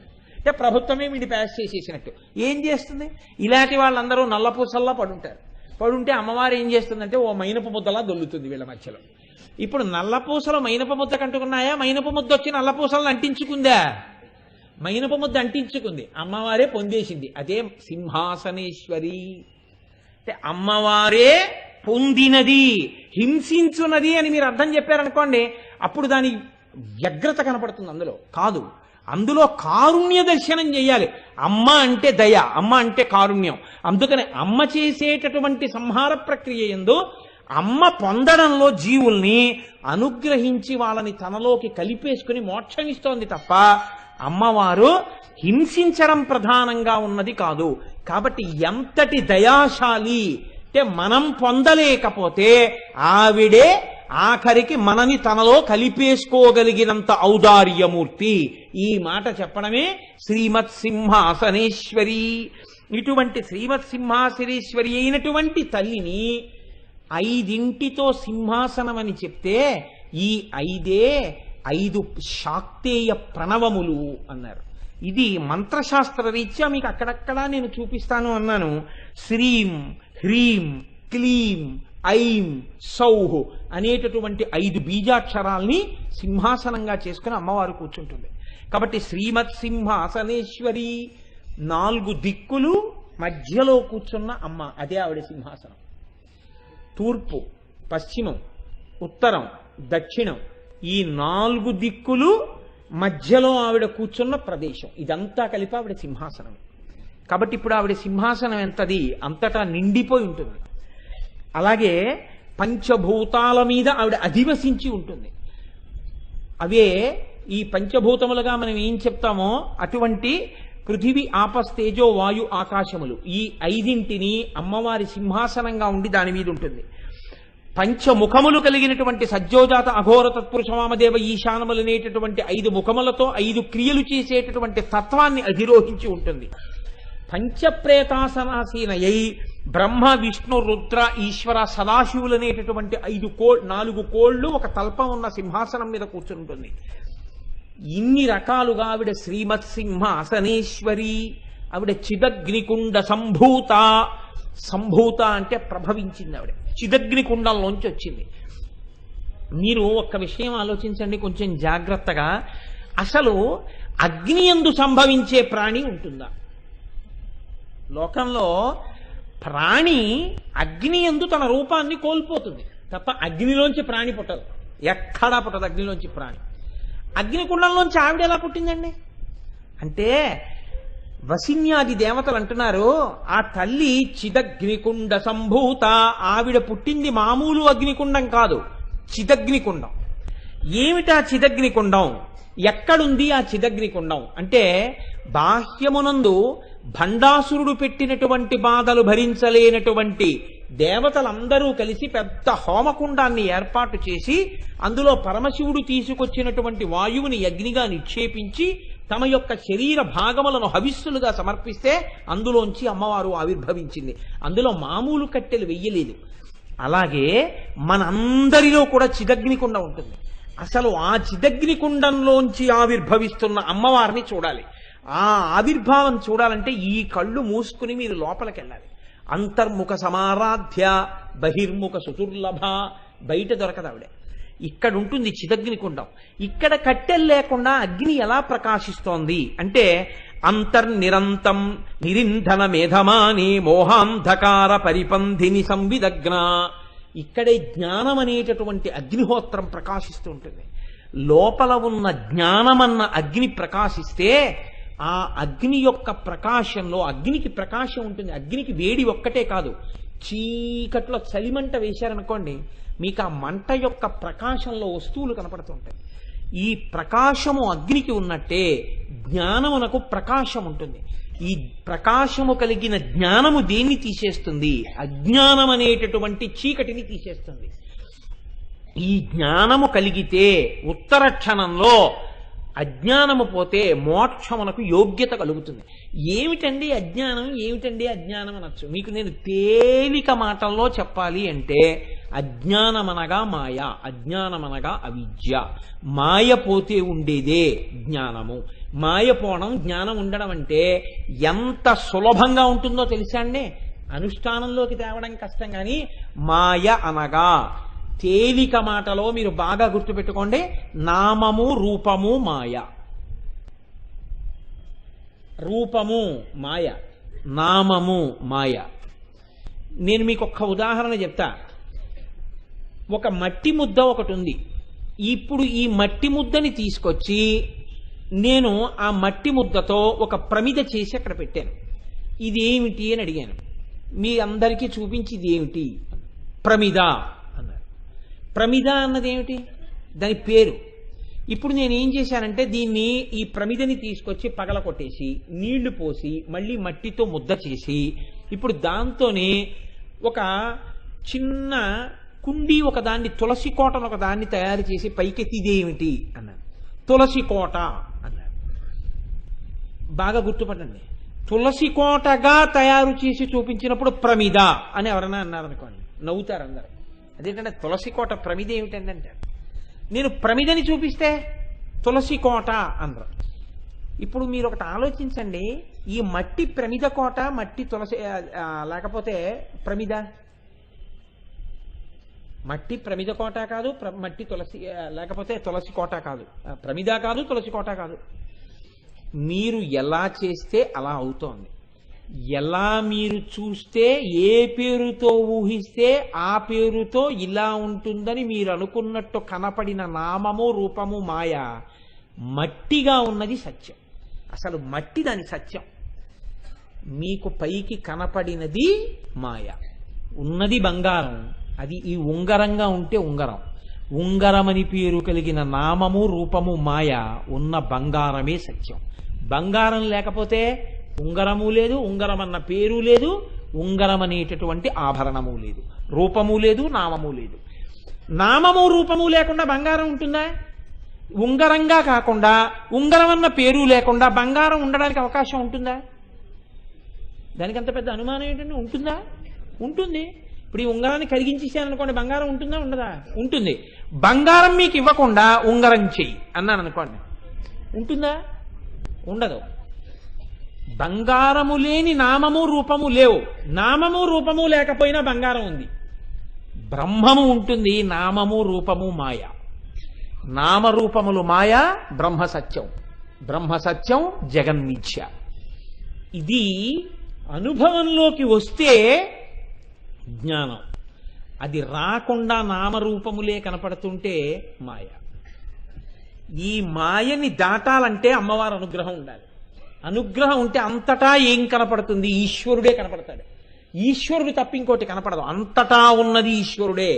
దుంగగా ఈశ్వరుడు, మైకుగా ఈశ్వరుడు, దీనిగా ఈశ్వరుడు. అందుకే రామకృష్ణ పరమహంస ఒక అత్యద్భుతమైన మాట చెప్తుండేవారు. ఒక ఆయన్ని పట్టుకెళ్ళి ఒక ఆయన వెళ్ళిపోతున్నాడు, తన్నుకు పడిపోయాడు. పడిపోతే స్పృహ తప్పిపోయింది. స్పృహ తప్పిపోయి ఆయన పడుండగా ఓ గుర్రాల దండుకటి పరిగెత్తుకుంటూ ఆయన మించి నడిచి వెళ్ళిపోయింది. వెళ్ళిపోయిన తర్వాత ఆయన ఒంటి నిండా దెబ్బలు తగిలాయి. దెబ్బలు తగిలిన తర్వాత ఎవరో చూశారో ఆయన్ని తీసుకెళ్లారు, కూర్చోబెట్టారు, ముఖం మీద నీళ్లు చల్లారు. తెలివి వచ్చింది. వచ్చిన తర్వాత పక్క వాళ్ళు చెప్పుకుంటున్నారు. చెప్పుకుంటూ అయ్యో పాపం ఈయనకి ఇన్ని దెబ్బలు తగిలాయి అది ఇది అన్నారు. అన్న తర్వాత ఈయన్ని అడిగారు తెలివి ఉందో లేదో అని, ఏమైంది నీకన్నారు. ఆయన అన్నాడు, ఈశ్వరుని అనుగ్రహము చేత నాకు ఎదురు దెబ్బ తగిలి పడిపోయినాను, ఈశ్వరానుగ్రహము చేత తెలివి తప్పినది, ఈశ్వరానుగ్రహము చేత గుర్రపు దండు పరిగెత్తినది, ఈశ్వరానుగ్రహము చేత దెబ్బలు తగిలినవి, ఈశ్వరానుగ్రహముతో మీరు నన్ను పైకెత్తారు, ఈశ్వరానుగ్రహము చేత నీళ్లు చల్లారు, ఈశ్వరానుగ్రహము చేత తెలివి వచ్చిందన్నాడు. ఇప్పుడు ఆయనకి ద్వంద్వాలు లేవు. దెబ్బలు తగిలినా ఈశ్వరానుగ్రహమే, నీళ్లు చల్లినా ఈశ్వరానుగ్రహమే. ఆయన మాయకి వశుడై లేడు, అన్నిటా ఈశ్వరానుసంధానమే చేస్తున్నాడు. అంతటా ఈశ్వరుణ్ణి చూడగలిగితే నమచ్చోరాయిచ శిష్ప్యాయిచ ఫేన్యాయిచ జగత్యాయిచ ప్రవాహ్యాయిచ అంతటా ఈశ్వరుడు. ఇది అంత తేలికయ్యుండుంటే శంకరాచార్యుల వారంతటి వారు కాశీపట్టణంలో పొరపాటు పడి ఎవరు నువ్వు పక్కకి తప్పుకో అని ఉండేవారు కాదు. నేను తప్పుకోనా, నాలో ఆత్మని తప్పుకోనా అన్న తర్వాత మనీషా పంచకం చేశారు. అంత తేలికైతే అందరూ మోక్షాన్ని పొందుండేవారు. మాయ తొలగడం ఆవిడ అనుగ్రహంతోనే తొలగుతుంది. ఎవరికి తొలగుతుందో వాడు మోక్షాన్ని పొందుతాడు. అలా పొందగలిగినటువంటి శక్తి ఏర్పడితే చిదగ్నికుండ సంభూత, కర్రలు లేకుండా ఇక్కడే హోమగుండంలోంచి ఆవిడ అగ్ని రూపంలో జ్ఞానాగ్నిగా పైకి ప్రకాశిస్తోంది. ఈ జ్ఞానాగ్ని చేత అంతటా ప్రకాశంలో కనపడేటటువంటి వస్తువు ఈశ్వరుడు ఒక్కడే. హోమకుండంలో ఉన్నటువంటి అగ్ని అన్ని వైపుల నుంచి పవిత్రమే. అటువైపు అగ్నిలో హవిస్సేయండి, ఇటువైపు అగ్నిలోంచి నేను ఏదో వెలిగించుకుంటాను, లేకపోతే వంట చేసుకోవడానికి ఓ చిన్న కర్ర మొక్క వెలిగించుకుంటాను అనరు. ఎటువైపు అగ్నిహోత్రమైనా నమస్కారం చేయవలసిందే. అలాగే ఇక్కడ పుట్టినటువంటి కర్రలు లేని జ్ఞానాగ్ని పరమ పవిత్రం. దీని ప్రకాశంలో కనపడేది ఏది అంటే ఈశ్వరుడే. దాని ప్రకాశంలో లేనిదేది అంటే పోయే చీకటేది అంటే అజ్ఞానమే. కాబట్టి ఇక్కడే ఆవిడ చైతన్యం అనేటటువంటి అగ్నిరూపగా పైకొస్తోంది. ఇది దర్శనం అవడం చాలా గొప్ప విషయం అండి. అందుకే వసిన్యాది దేవతలు కీర్తనం చేయడం వెనకాతల అసలు నిజంగా కళ్ళు మూసుకుని చిదగ్నికుండ సంభూత అన్నప్పుడు ఆవిడ ఇక్కడే ఆవిర్భవిస్తూ పైకొస్తున్నటువంటి స్వరూప దర్శనం కాని ప్రారంభమైతే ఎంత గొప్ప విషయం జరుగుతుందో తెలుసా అండి. దేవకార్య సముద్యత, ఆవిడ దేవతా కార్యము కొరకు అని ఆవిర్భవిస్తోంది. ఆవిడ ఇతరమైనటువంటి కార్యం మీద ఆవిర్భవించడం లేదు. దేని కొరకు? దేవతల కొరకు. ఏమిటి దేవతా కార్యం? భండాసురుడి చేత బాధలు పొందుతున్నారు. భండాసురుణ్ణి నిర్జించడానికి ఆవిడ ఆ అగ్నిహోత్రంలోంచి పైకొస్తోంది. బాహ్య కథ. ఇక్కడ కూడా ఒక భండాసురుడు ఉన్నాడు. ఎవడా భండాసురుడు? హాయిగా తిని హాయిగా పడుకుందాం, హాయిగా ఉందాం, ఎప్పుడు హాయ్ హాయ్ హాయ్ అన్న మాట వాడేవాడు. వాడికి కొంచెం సేపు కూర్చోలేడు, కొంచెం సేపు ఉండలేడు, కొంచెం వినలేడు, కొంచెం జ్ఞానం తెలుసుకోలేడు. ఎప్పుడూ ఈ శరీరానికి సుఖంగా ఉండేది చూడాలి. దీనికి ఏదో పందిరేద్దామని చెప్పి గోపాలకృష్ణ గారు అచ్ఛాదన మంటపం కోసం స్తంభాలు కడితే వీపానించుకునేటటువంటి వస్తువులుగా చాలా మందికి ఉపయోగపడతాం. ఎందుకంటే అదొక హాయ్. ఎందుకని అంటే స్తంభం వెతుక్కుని కూర్చుంటారు కొంతమంది. నేను అన్నీ గమనిస్తుంటాను, అలా గమనించిన విరివాడిని ఏం కాదు. కాబట్టి ఇది ఎటువంటి స్థితి అంటే ఎప్పుడు శరీరముతో తాదాత్మ్యత తప్ప దేవకార్య సముద్యత. దేవకార్య సముద్యత అంటే ఆవిడ దేవతల కార్యం కోసం ఎందుకు వస్తుంది? ఈ భండ ప్రవృత్తిని నశింపచేసి. అలా బతకడం కాదు. భగవద్ విషయంలో నువ్వు కొంచెం ఓపికతో కూర్చుని దేవతల యొక్క కార్యాన్ని సాధించాలి. ఏమిటి ఈ దేవతల యొక్క కార్యం? ఆవిడ ప్రతిజ్ఞ చేసింది, యదా యదా హి సాధూనాం దుఃఖం భవతి దానవ తదా తేషాంచ రక్షార్థం దేహం సంధారయామ్యహం అంది. ఎప్పుడెప్పుడు భక్తుల్ని రాక్షసులు బాధ పెడతారో అప్పుడప్పుడు నేను ఆవిర్భవిస్తాను. భక్తులైన వాళ్ళని రాక్షసులు బాధ పెట్టారు, వాళ్ళని రాక్షసుల్ని దునిమాడి తన భక్తుల్ని రక్షించుకోవడానికి ఆవిడ ఆవిర్భవించింది కాదు. ఇక్కడ ఒక చిన్న గమ్మత్తు ఒకటి ఉంది. ఏది ఆ గమ్మత్తు అంటే రాక్షసులంటే ఎక్కడో ఉండరు. కామక్రోధశ్చ లోభశ్చ దేహే తిష్టంతి తస్కరాహ జ్ఞానరత్నాపహారాయ తస్మాత్ జాగ్రత్త జాగ్రత్త. ఇక్కడే ఉంటారు రాక్షసులు. కామక్రోధ లోభ మద మోహ మాత్సర్యములనేటటువంటి 6 రాక్షసులు జ్ఞానాన్ని దొంగిలించడానికి కూర్చుంటారు. మనం అమ్మా వీళ్లతో నేను బాధపడలేకపోతున్నాను, ఈ రాక్షస బాధలు, అమ్మా నువ్వే రక్షించు అని శరణాగతి చేసినటువంటి భక్తులు ఎవరుంటారో అటువంటి భక్తులలో ఆవిర్భవించి వాణ్ణి తన మార్గంలోకి తిప్పుకుంటుంది ఆవిడ. శరణాగతి చేసిన వాణ్ణి రక్షించడానికి ఇక్కడ ఆవిర్భవిస్తుంది. అప్పుడు చిదగ్నికుండ సంభూత దేవకార్య సముద్యత. దేవకార్యము అంటే ఇక్కడ ఉన్నటువంటి మంచి లక్షణాలు దేవతలు. ఈ మంచి లక్షణాలని రక్షించి చెడ్డ లక్షణాలని పోగొట్టేది మనంత మనం చేసుకోలేక అమ్మవారిని శరణాగతి చేస్తే ఇక్కడే ఆవిర్భవించి రక్షించేటటువంటి అమ్మవారి యొక్క సౌజన్యమే దేవకార్య సముద్యత. అందుకే బలిపీఠం మీద మనం విడిచిపెట్టవలసినవి ఏవి అంటే, దేవాలయంలోకి వెళ్ళినప్పుడు బలిపీఠం మీద ఇతరమైనటువంటి జంతువులకి బలిహరణం పెడతారు. మనం దేవాలయంలోకి వెళ్ళినప్పుడు బలిపీఠం దగ్గర వదిలిపెట్టవలసినవి ఏవి అంటే, లోపల పరమాత్మ దర్శనం చేయడానికి మీరు మీలో ఉన్న దుర్గుణాలని బలిపీఠం మీద పెట్టాలి, పెట్టి లోపలికి వెళ్ళాలి. అమ్మవారికి బలులివ్వడం అంటే జంతు సంహారం అని కాదు, నీలో ఉన్న దుర్గుణాల్ని బలిపీఠం మీద పెట్టి అమ్మవారి దర్శనానికి వెళ్ళాలి. అమ్మా ఇవి నేను విడిచిపెట్టేటట్టుగా అనుగ్రహించు, నా యందు సత్వగుణాన్ని ప్రవేశపెట్టు అని మీరు ప్రార్థన చెయ్యగలిగితే ఆవిడ దేవకార్య సముద్యత, దేవతల కార్యాన్ని సాధించడానికి ఆవిడ ఆవిర్భవించింది. ఇప్పుడు మీరు ఇక్కడే లలితా సహస్రనామ స్తోత్రంలో చాలా పెద్ద రహస్యం అంతా ఇక్కడ దాక్కుందండి. ఇది పసిగట్టగలిగితే, ఇది తెలుసుకోగలిగితే, ఇది ఎవరికైనా జీవితంలో అర్థమైతే, నేను కేవలంగా ఏదో వాచికంగా నోటితో ఈ మాట అనాలని అనడం లేదు, మీరు చాలా జాగ్రత్తగా పసిగట్టే ప్రయత్నం చెయ్యండి. అమ్మవారు ఆవిర్భవిస్తున్నటువంటి సందర్భాన్ని వసిన్యాది దేవతలు స్తోత్రం చేస్తున్నారు, వ్యాసుడు మనకు అందిస్తున్నాడు. ఇప్పుడు ఆవిడ చిదగ్నికుండ సంభూత దేవకార్య సముద్యత, దేవతల కొరకు చిదగ్నిగుండంలోంచి పైకొస్తోంది. ఇప్పుడు అమ్మవారిని వసిన్యాది దేవతలు కేశాది పాదాది పర్యంతం అందిస్తున్నారు. అంటే తల దగ్గర నుంచి పాదముల వరకు అందించారు. మీకు లలితా సహస్రం వచ్చు కాబట్టి ఒకసారి పరిశీలనం చేయండి. తల దగ్గర నుంచి పాదాల వరకు చెప్పారు. తల దగ్గర నుంచి పాదాల వరకు చెప్పేటప్పుడు ముందు తల కనపడాలా, చేతులు కనపడాలా? నేనేం పెద్ద ప్రశ్న ఏం వేయలేదండి, ఆలోచించండి. ఏది కనపడాలి? తల కనపడాలి. వసిన్యాది దేవతలు తల చెప్పారా? ఏది చెప్పారు? చతుర్బాహు సమన్విత, 4 బాహువులు చెప్పారు. ముందు చేతులు చెప్పారు. ముందు చేతులు ఎలా కనపడతాయి? చేతులు కనపడ్డాయి. బాహువులని వదిలిపెట్టి అయ్యో సరే ఏదో అనీశం కదా అని తల దగ్గరికి వెళ్ళారా? రాగస్వరూప పాషాఢ్య క్రోధాకార అంకుశోజ్వల మనోరూపేక్షుకోదండ పంచతన్మాత్రసాయక. పోనీ 4 చేతులు అయిపోయాక తల చెప్పారా? నిజారుణ ప్రభాపూరమజ్జద్బ్రహ్మాండ మండల. మళ్ళీ కాంతి చెప్పారు. చెప్పాక ఇప్పుడు ఏం చెప్పారు? చంపకాశోక పున్నాగ సౌగంధిక లసత్కచ. ఇప్పుడు కబరీబంధం తల చెప్పారు. తల చెప్పడానికి ముందు, చేతులు చెప్పే ముందు కాంతి చెప్పారు. ఎలా చెప్పారు? ఉద్యద్భాను సహస్రాభ అని చెప్పారు. తర్వాత చేతులు ఆయుధాలు చెప్పారు. మళ్ళీ మధ్యద్బ్రహ్మ అండమండల, మళ్ళీ కాంతి చెప్పారు. ఇప్పుడు తల చెప్పారు. ఎందుకు అలా మార్చారు? వశన్యాది దేవతలు తిన్నగా తల చెప్పి కిందకొస్తూ చెప్పకుండా కాంతి చెప్పి 4 బాహువులు ఆయుధాలు చెప్పి కాంతి చెప్పి తల చెప్పారు. ఇలా ఎందుకు వచ్చింది లలితా సహస్రం? ఎందుకు అలా చెప్పవలసి వచ్చింది? దీని వెనకాతల ఏదైనా రహస్యం ఉందా? నేను మీకు పరమ యథార్థం చెప్తున్నాను.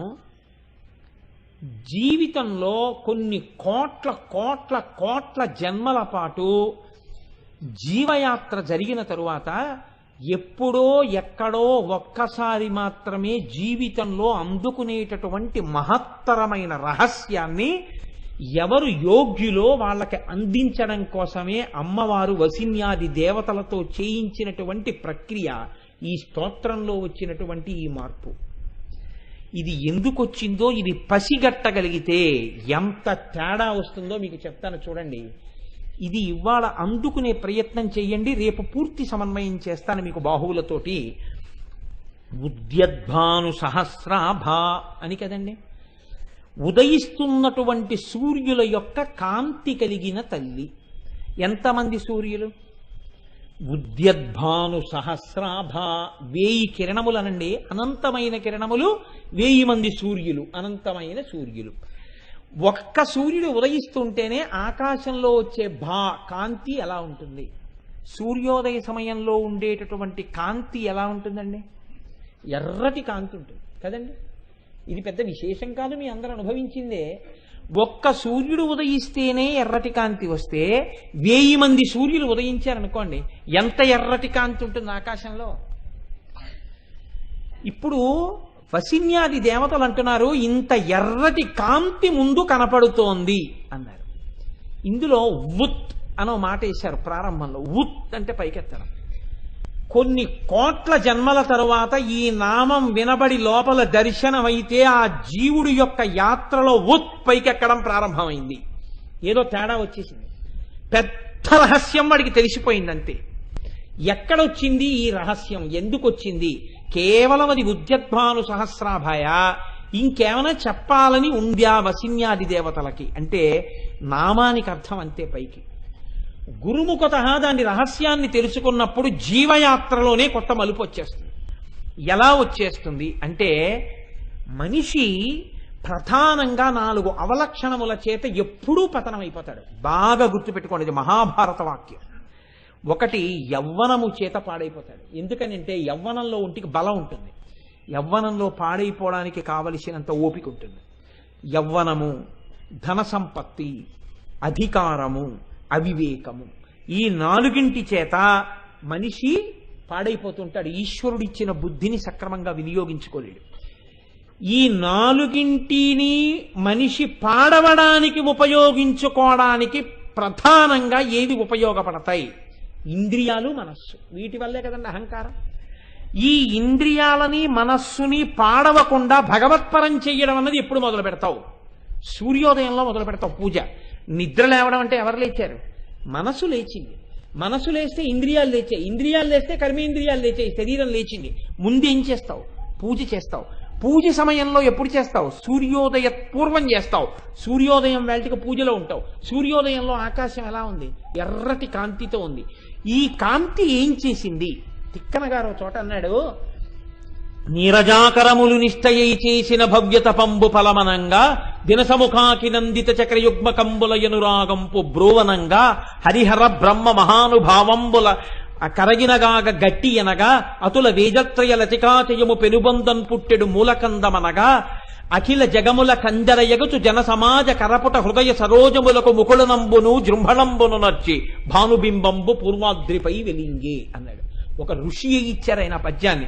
సూర్యోదయ సమయంలో ఏమవుతుంది అంటే, నీరజాకరములు నిష్టయై చేసిన భవ్యత పంబు ఫలమనంగా, తామర మొగ్గలు తపస్సు చేస్తున్న వాళ్ళలా, నీళ్లల్లో నిలబడి తపస్సు చేస్తున్న యోగుల్లా ఇలా ముకుళించుకుని ఈ చేతులు ఇలా పెట్టి నమస్కారం చేసినట్టుగా తపస్సు చేస్తాయి.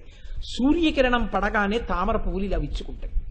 తామర మొగ్గల తపస్సుకి ఫలితమా అన్నట్టుగా సూర్యబింబం వచ్చింది. దినసముఖాకి నందిత చక్రయుగ్మ కంబులయనురాగంపు బ్రోవనంగా, చీకటి పెడితే చక్రవాక పక్షులకి కళ్ళు కనపడవు. కాబట్టి జంటలు విడిపోయి ఏడుస్తుంటాయి ప్రియుల కోసం. సూర్యోదయం అవగానే కలుసుకుని ఒకదాని పక్కన కూర్చుని సంతోషాన్ని అనుభవిస్తాయి. చక్రవాక పక్షులు చేసిన ప్రార్థన అన్నట్టుగా సూర్యబింబం ఉదయించింది. అలాగే హరిహర బ్రహ్మ మహానుభావంబులొక్కటింగాగరిగిన గట్టి అనగా, బ్రహ్మ విష్ణువు శివుడు అనబడేటటువంటి 3 తత్వాల్ని కలిపి ముద్దబోస్తే తయారైనటువంటి ఒక గుణిక అన్నట్టుగా ఉన్నాడు ఆ సూర్యబింబం. అతుల వేదత్రయలతికాచయము పెనుబంధన్ పుట్టెడు మూల కందమనగా, వేదమనేటటువంటి తీగ పైకెక్కి పాకుతుంటే దాని మూలకందం వేరు ఎక్కడుంటుందో ఆ కంద ఉన్నటువంటిదా అన్నట్టుగా ఉంది సూర్యబింబం. జన సమాజ కరపుట హృదయ సరోజములకు ముకుళనంబును జృంభణంబును నచ్చి, మనుష్యుల యొక్క మనస్సులకి జృంభణం కలుగుతుంది. లేస్తారు ఒక్కసారి, అందరూ లేస్తారు. లేవగానే చేతులు ఇలా కలుసుకుంటాయి, నమస్కారం చేస్తారు. చేతులు కలుసుకుంటున్నాయి, ముకుళించుకుంటున్నాయి, మనసులు విచ్చుకుంటున్నాయి. మనసులు విచ్చుకునేటట్టు చేస్తుంది సూర్యబింబం, చేతులు కలుసుకుని అంజలి ఘటించేటట్టు చేస్తుంది సూర్యబింబం. అలా చేసి పూర్వాద్రి మీద వెలిగింది. ఈ వెలిగితే ఏ రంగు వచ్చింది? ఎర్రటి రంగు వచ్చింది. అమ్మవారి ఏ రంగులో ఉంది? ఎరుపు రంగులో ఉంది. అందుకే అమ్మవారిని ప్రార్థన చేస్తే అరుణాం కరుణా తరంగితాక్షీం ధృతపాశాంకుశ పుష్పబాణ చాపాం, ఎరుపు రంగుతో అమ్మవారు ఉంటుంది. ఏమండి అన్ని రంగులు ఉన్నాయి కదా, లలితా పరాభట్టారికా స్వరూపం ఎరుపు రంగుతోనే ఎందుకు వచ్చింది పైకి? ఆ ఎరుపుకి ఏమైనా రహస్యం ఉందా? ఎందుకు ఉద్యద్భాను సహస్రాభ అని అంటున్నారు? దీన్ని సౌందర్యలహరిలో శంకరాచార్య స్వామి వారు పరిష్కారం చేశారు. ఈ పరిష్కారం కూడా శంకరాచార్యులు వారు ఎంత గొప్ప ముడి పెట్టారో తెలుసా అండి? ఒక పట్టాన సాధారణంగా అర్థం కాదు, పెద్దలకు అర్థం అవడం విషయంలో నేనేం ప్రశ్న చేయట్లేదు. ఆయన ఎంత గమ్మత్తైన మాట అన్నారంటే, ఉదయిస్తున్నటువంటి సూర్యబింబంలో ఉన్న ఎర్రటి కాంతి ఎలా అయితే ఆకాశంలో ఇలా ముందుకొచ్చేస్తుందో, మీరు ఒక సముద్రపు టొడ్డుకెళ్ళి సూర్యబింబాన్ని చూస్తున్నారనుకోండి, నీటిలోంచి ఇలా పైకొస్తుంటే సూర్యబింబం ఎర్రటి కాంతి కాలవ కట్టినట్టుగా ఏర్పడుతుంది. ఎర్రటి కాంతి ఆకాశం అంతా నిండిపోయి అన్ని లేత ఎరుపులోకి వచ్చేస్తాయి. అమ్మవారి ఆవిర్భావాన్ని కూడా ఎరుపు రంగుతో ధ్యానం చేస్తే ఈ ఎరుపు ఏమవుతుందంటే, ఒక నాటకం వేసేటప్పుడు అన్ని లైట్లు ఆర్పేసి ఎర్రటి లైట్ వేశారనుకోండి, ఆ ఎరుపు కాంతిలో తెర, వెనకాల ఉన్నటువంటి వేదిక, దాని మీద ఉన్న నటుడు నటి అందరూ ఎర్రగా కనపడినట్టే ఎర్రటి రంగు అమ్మవారిది ఉపాసన చేస్తే ఆ ఎరుపుతనం వచ్చేస్తే లోకం, మీ పూజా మందిరం మీరు ఆ ఎరుపులో కలిసిపోయినట్టుగా మీరు ఉపాసన చేస్తే ఏమవుతుంది? ఎందుకు ఆ ఎరుపుకి గొప్పతనం వచ్చింది? ఎందుకు ఆ మాట వసిన్యాది దేవతలు చెప్పారు? శంకరాచార్యులు వారు అన్నారు, అలా చేస్తే ఏమవుతుందో శంకరాచార్యులు వారు చెప్పారు. కొంచెం చాలా జాగ్రత్తగా వినే ప్రయత్నం చేయండి. అంత తేలికగా ఏముండదు, పట్టుకుంటే జీవయాత్రలో కొత్త మలుపు వచ్చేస్తుంది. తను ఛాయాభిస్తే తరుణ తరణి శ్రీ సరణిభిః దివం సర్వాముర్వీమరుణిమనిమగ్నాం స్మరతి యః భవంత్యస్యత్రస్యద్వన హరిణచాలీన నయనాః సహోర్వశ్యావస్యాః కతి కతి నగీర్వాణగణికాః. ఆకాశంలో సూర్యబింబం ఉదయించినప్పుడు వచ్చినటువంటి ఎర్రటి కాంతి శ్రీసరణి అలా ముందుకొచ్చేసి మీరు కూర్చున్న చోటంతా కూడా ముంచెత్తితే, ఆ ఎరుపులో మీరు కూర్చున్న ప్రాంతం మునిగిపోతే, మీరు మునిగిపోతే, ఆ ఎరుపులో మీరున్నట్టుగా మీరు ధ్యానం చేస్తే ఏమవుతుంది? ఊర్వశితో సహా 3 లోకాలలో ఉన్నటువంటి సౌందర్య రాసులైన దేవవేశ్యలైన అప్సరసలతో సహా స్త్రీలందరూ మీకు వశులైపోతారు. మొహమాట పడకుండా చెప్పండి, శంకరాచార్య స్వామి వారు ఈ శ్లోకం ఇస్తారని మీరు అనుకుంటున్నారా? అంతే ఆ శ్లోకానికి అర్థం. సౌందర్యలహరిలో శంకరాచార్య స్వామి వారు రాసిన శ్లోకం, ఆయన మనకు అందించిన శ్లోకానికి అర్థం బాహ్యంలో అంతే. ఇప్పుడు ఈ శ్లోకం చదివినవాడు ఏమనగాలి? అయ్యా ఏమిటండి ఈ శ్లోకం, నేను అమ్మవారి ఎర్రటి రంగుని ఉపాసన చేయడం ఏమిటి, ఆ ఎర్రటి కాంతిలో నేను కూర్చున్నట్టుగా అమ్మవారి రంగుని దర్శనం చేయడం ఏమిటి, లోకంలో ఉన్న ఆడవాళ్ళందరూ ఎటువంటి వాళ్ళుట, పైగా అందులో కూడా వనంలో ఉన్నటువంటి హరిణశాలీన నయనాః, భీత హరిణం ఎలా ఉంటుందో అంత అందమైన కన్నులున్న ఆడవాళ్ళు కూడా వశులైపోతారట. అది దాని ప్రయోజనం అన్నారు. అప్పుడు మీరు నిజంగా ఆలోచించండి, ఈ ఉపాసన చెయ్యవలసిన అవసరం ఎవరికైనా ఉంటుందా? బుద్ధిలోకి వద్దాం అనుకున్న వాడికి ఉపాసన ఎందుకండి? అలా ఉపాసన చేశాడనుకోండి, ఇంకొక మాట చెప్తా, పోన్లేండి మీకు వచ్చిన నష్టం ఏమిటంటారేమో, 2 ప్రమాదాలు. అసలు ఆడవాళ్ళకి శ్లోకం ఎందుకు పనికి వచ్చింది? మగవాడు చేశాడనుకోండి, ఆయనకి బాగుందేమో, వాళ్ళ ఆవిడికి ఇబ్బందికరం కాదు ఈ ఉపాసన. పైగా జగద్గురువులు ఏమిటి, శంకరాచార్యులు వారు ఏమిటి, ఆ ఎరుపు రంగు గురించి ఈ మాట ఏమిటంటే ఎందుకు చెప్పినట్టు అంటే, గురువుల బిగింపు ఎలా ఉంటుందో తెలుసా అండి? కొన్ని చెప్పకుండా చెప్తారు. అది తెలుసుకోవాలంటే మళ్ళీ మీరు గురువుల వెంట పడాలి, పడితే తప్ప దానికి రహస్యం దొరకదు. ఆయన చెప్పిన మాటలో రహస్యం మీరు జాగ్రత్తగా పట్టుకునే ప్రయత్నం చేయండి. నిజంగా నేను ఎవరినో నా వైపు ఆకర్షించి వశం చేసుకోవాలి అని అనుకున్నాను అనుకోండి. ఒక ఉదాహరణకి నా ఎందటువంటి దిక్కుమాలిన ఆలోచనలు కలగకుండుగాక, కానీ ఒక మాటకి చెప్తున్నాను, ఎవరినో నేను వశం చేసుకుందాం ఆకర్షిద్దాం అనుకున్నాను. నా ప్రయత్నం ప్రారంభం చేయడం అలా ఉంచండి. ముందు ఎవరు ఆకర్షితుడై వశుడైపోయాడు అవతల వాళ్ళకి? భయపడకండి, ఎవరు? నేనే కదండి. నేను వశుణ్ణయ్యాను, నేను ఆకర్షితుడనయ్యాను. వాళ్ళ చేత నేను ఆకర్షింపబడ్డాను. వాళ్ళు నన్ను ఆకర్షించే ప్రయత్నం చేసినా చేయకపోయినా నేను వాళ్ళకి వశుడనైపోయాను. కాబట్టి నేను వాళ్ళని వశం చేసుకునే ప్రయత్నం చేస్తున్నాను. ఇప్పుడు ఇది పతనమా ఉద్ధరణ? వశం చేసుకోవడం మాట అలా ఉంచండి. ఈ ఇల్లు నాది అన్నాను అనుకోండి, ఆ ఇల్లు నాదో కాదో దేవుడు ఎరుగు. ఆ ఇల్లు వీడు నా యజమాని అని ఒక్కనాడందో, ఈ ఇల్లు నాది అన్నప్పుడల్లా నాకు ఒక పాశం పడుతోంది కదండి. నేను ఓ మెట్టు కిందకు పడిపోతున్నాను. ఇది నాది అన్నప్పుడల్లా నేను పడిపోతున్నాను. లోకంలో ఉన్న వాళ్ళందరూ నా వాళ్ళు అయిపోతున్నారంటే నేను వశం చేసుకోవడం వల్ల నేను ఉద్ధరణ పొందుతున్నానా పతనం పొందుతున్నానా? పతనమే పొందుతున్నాను.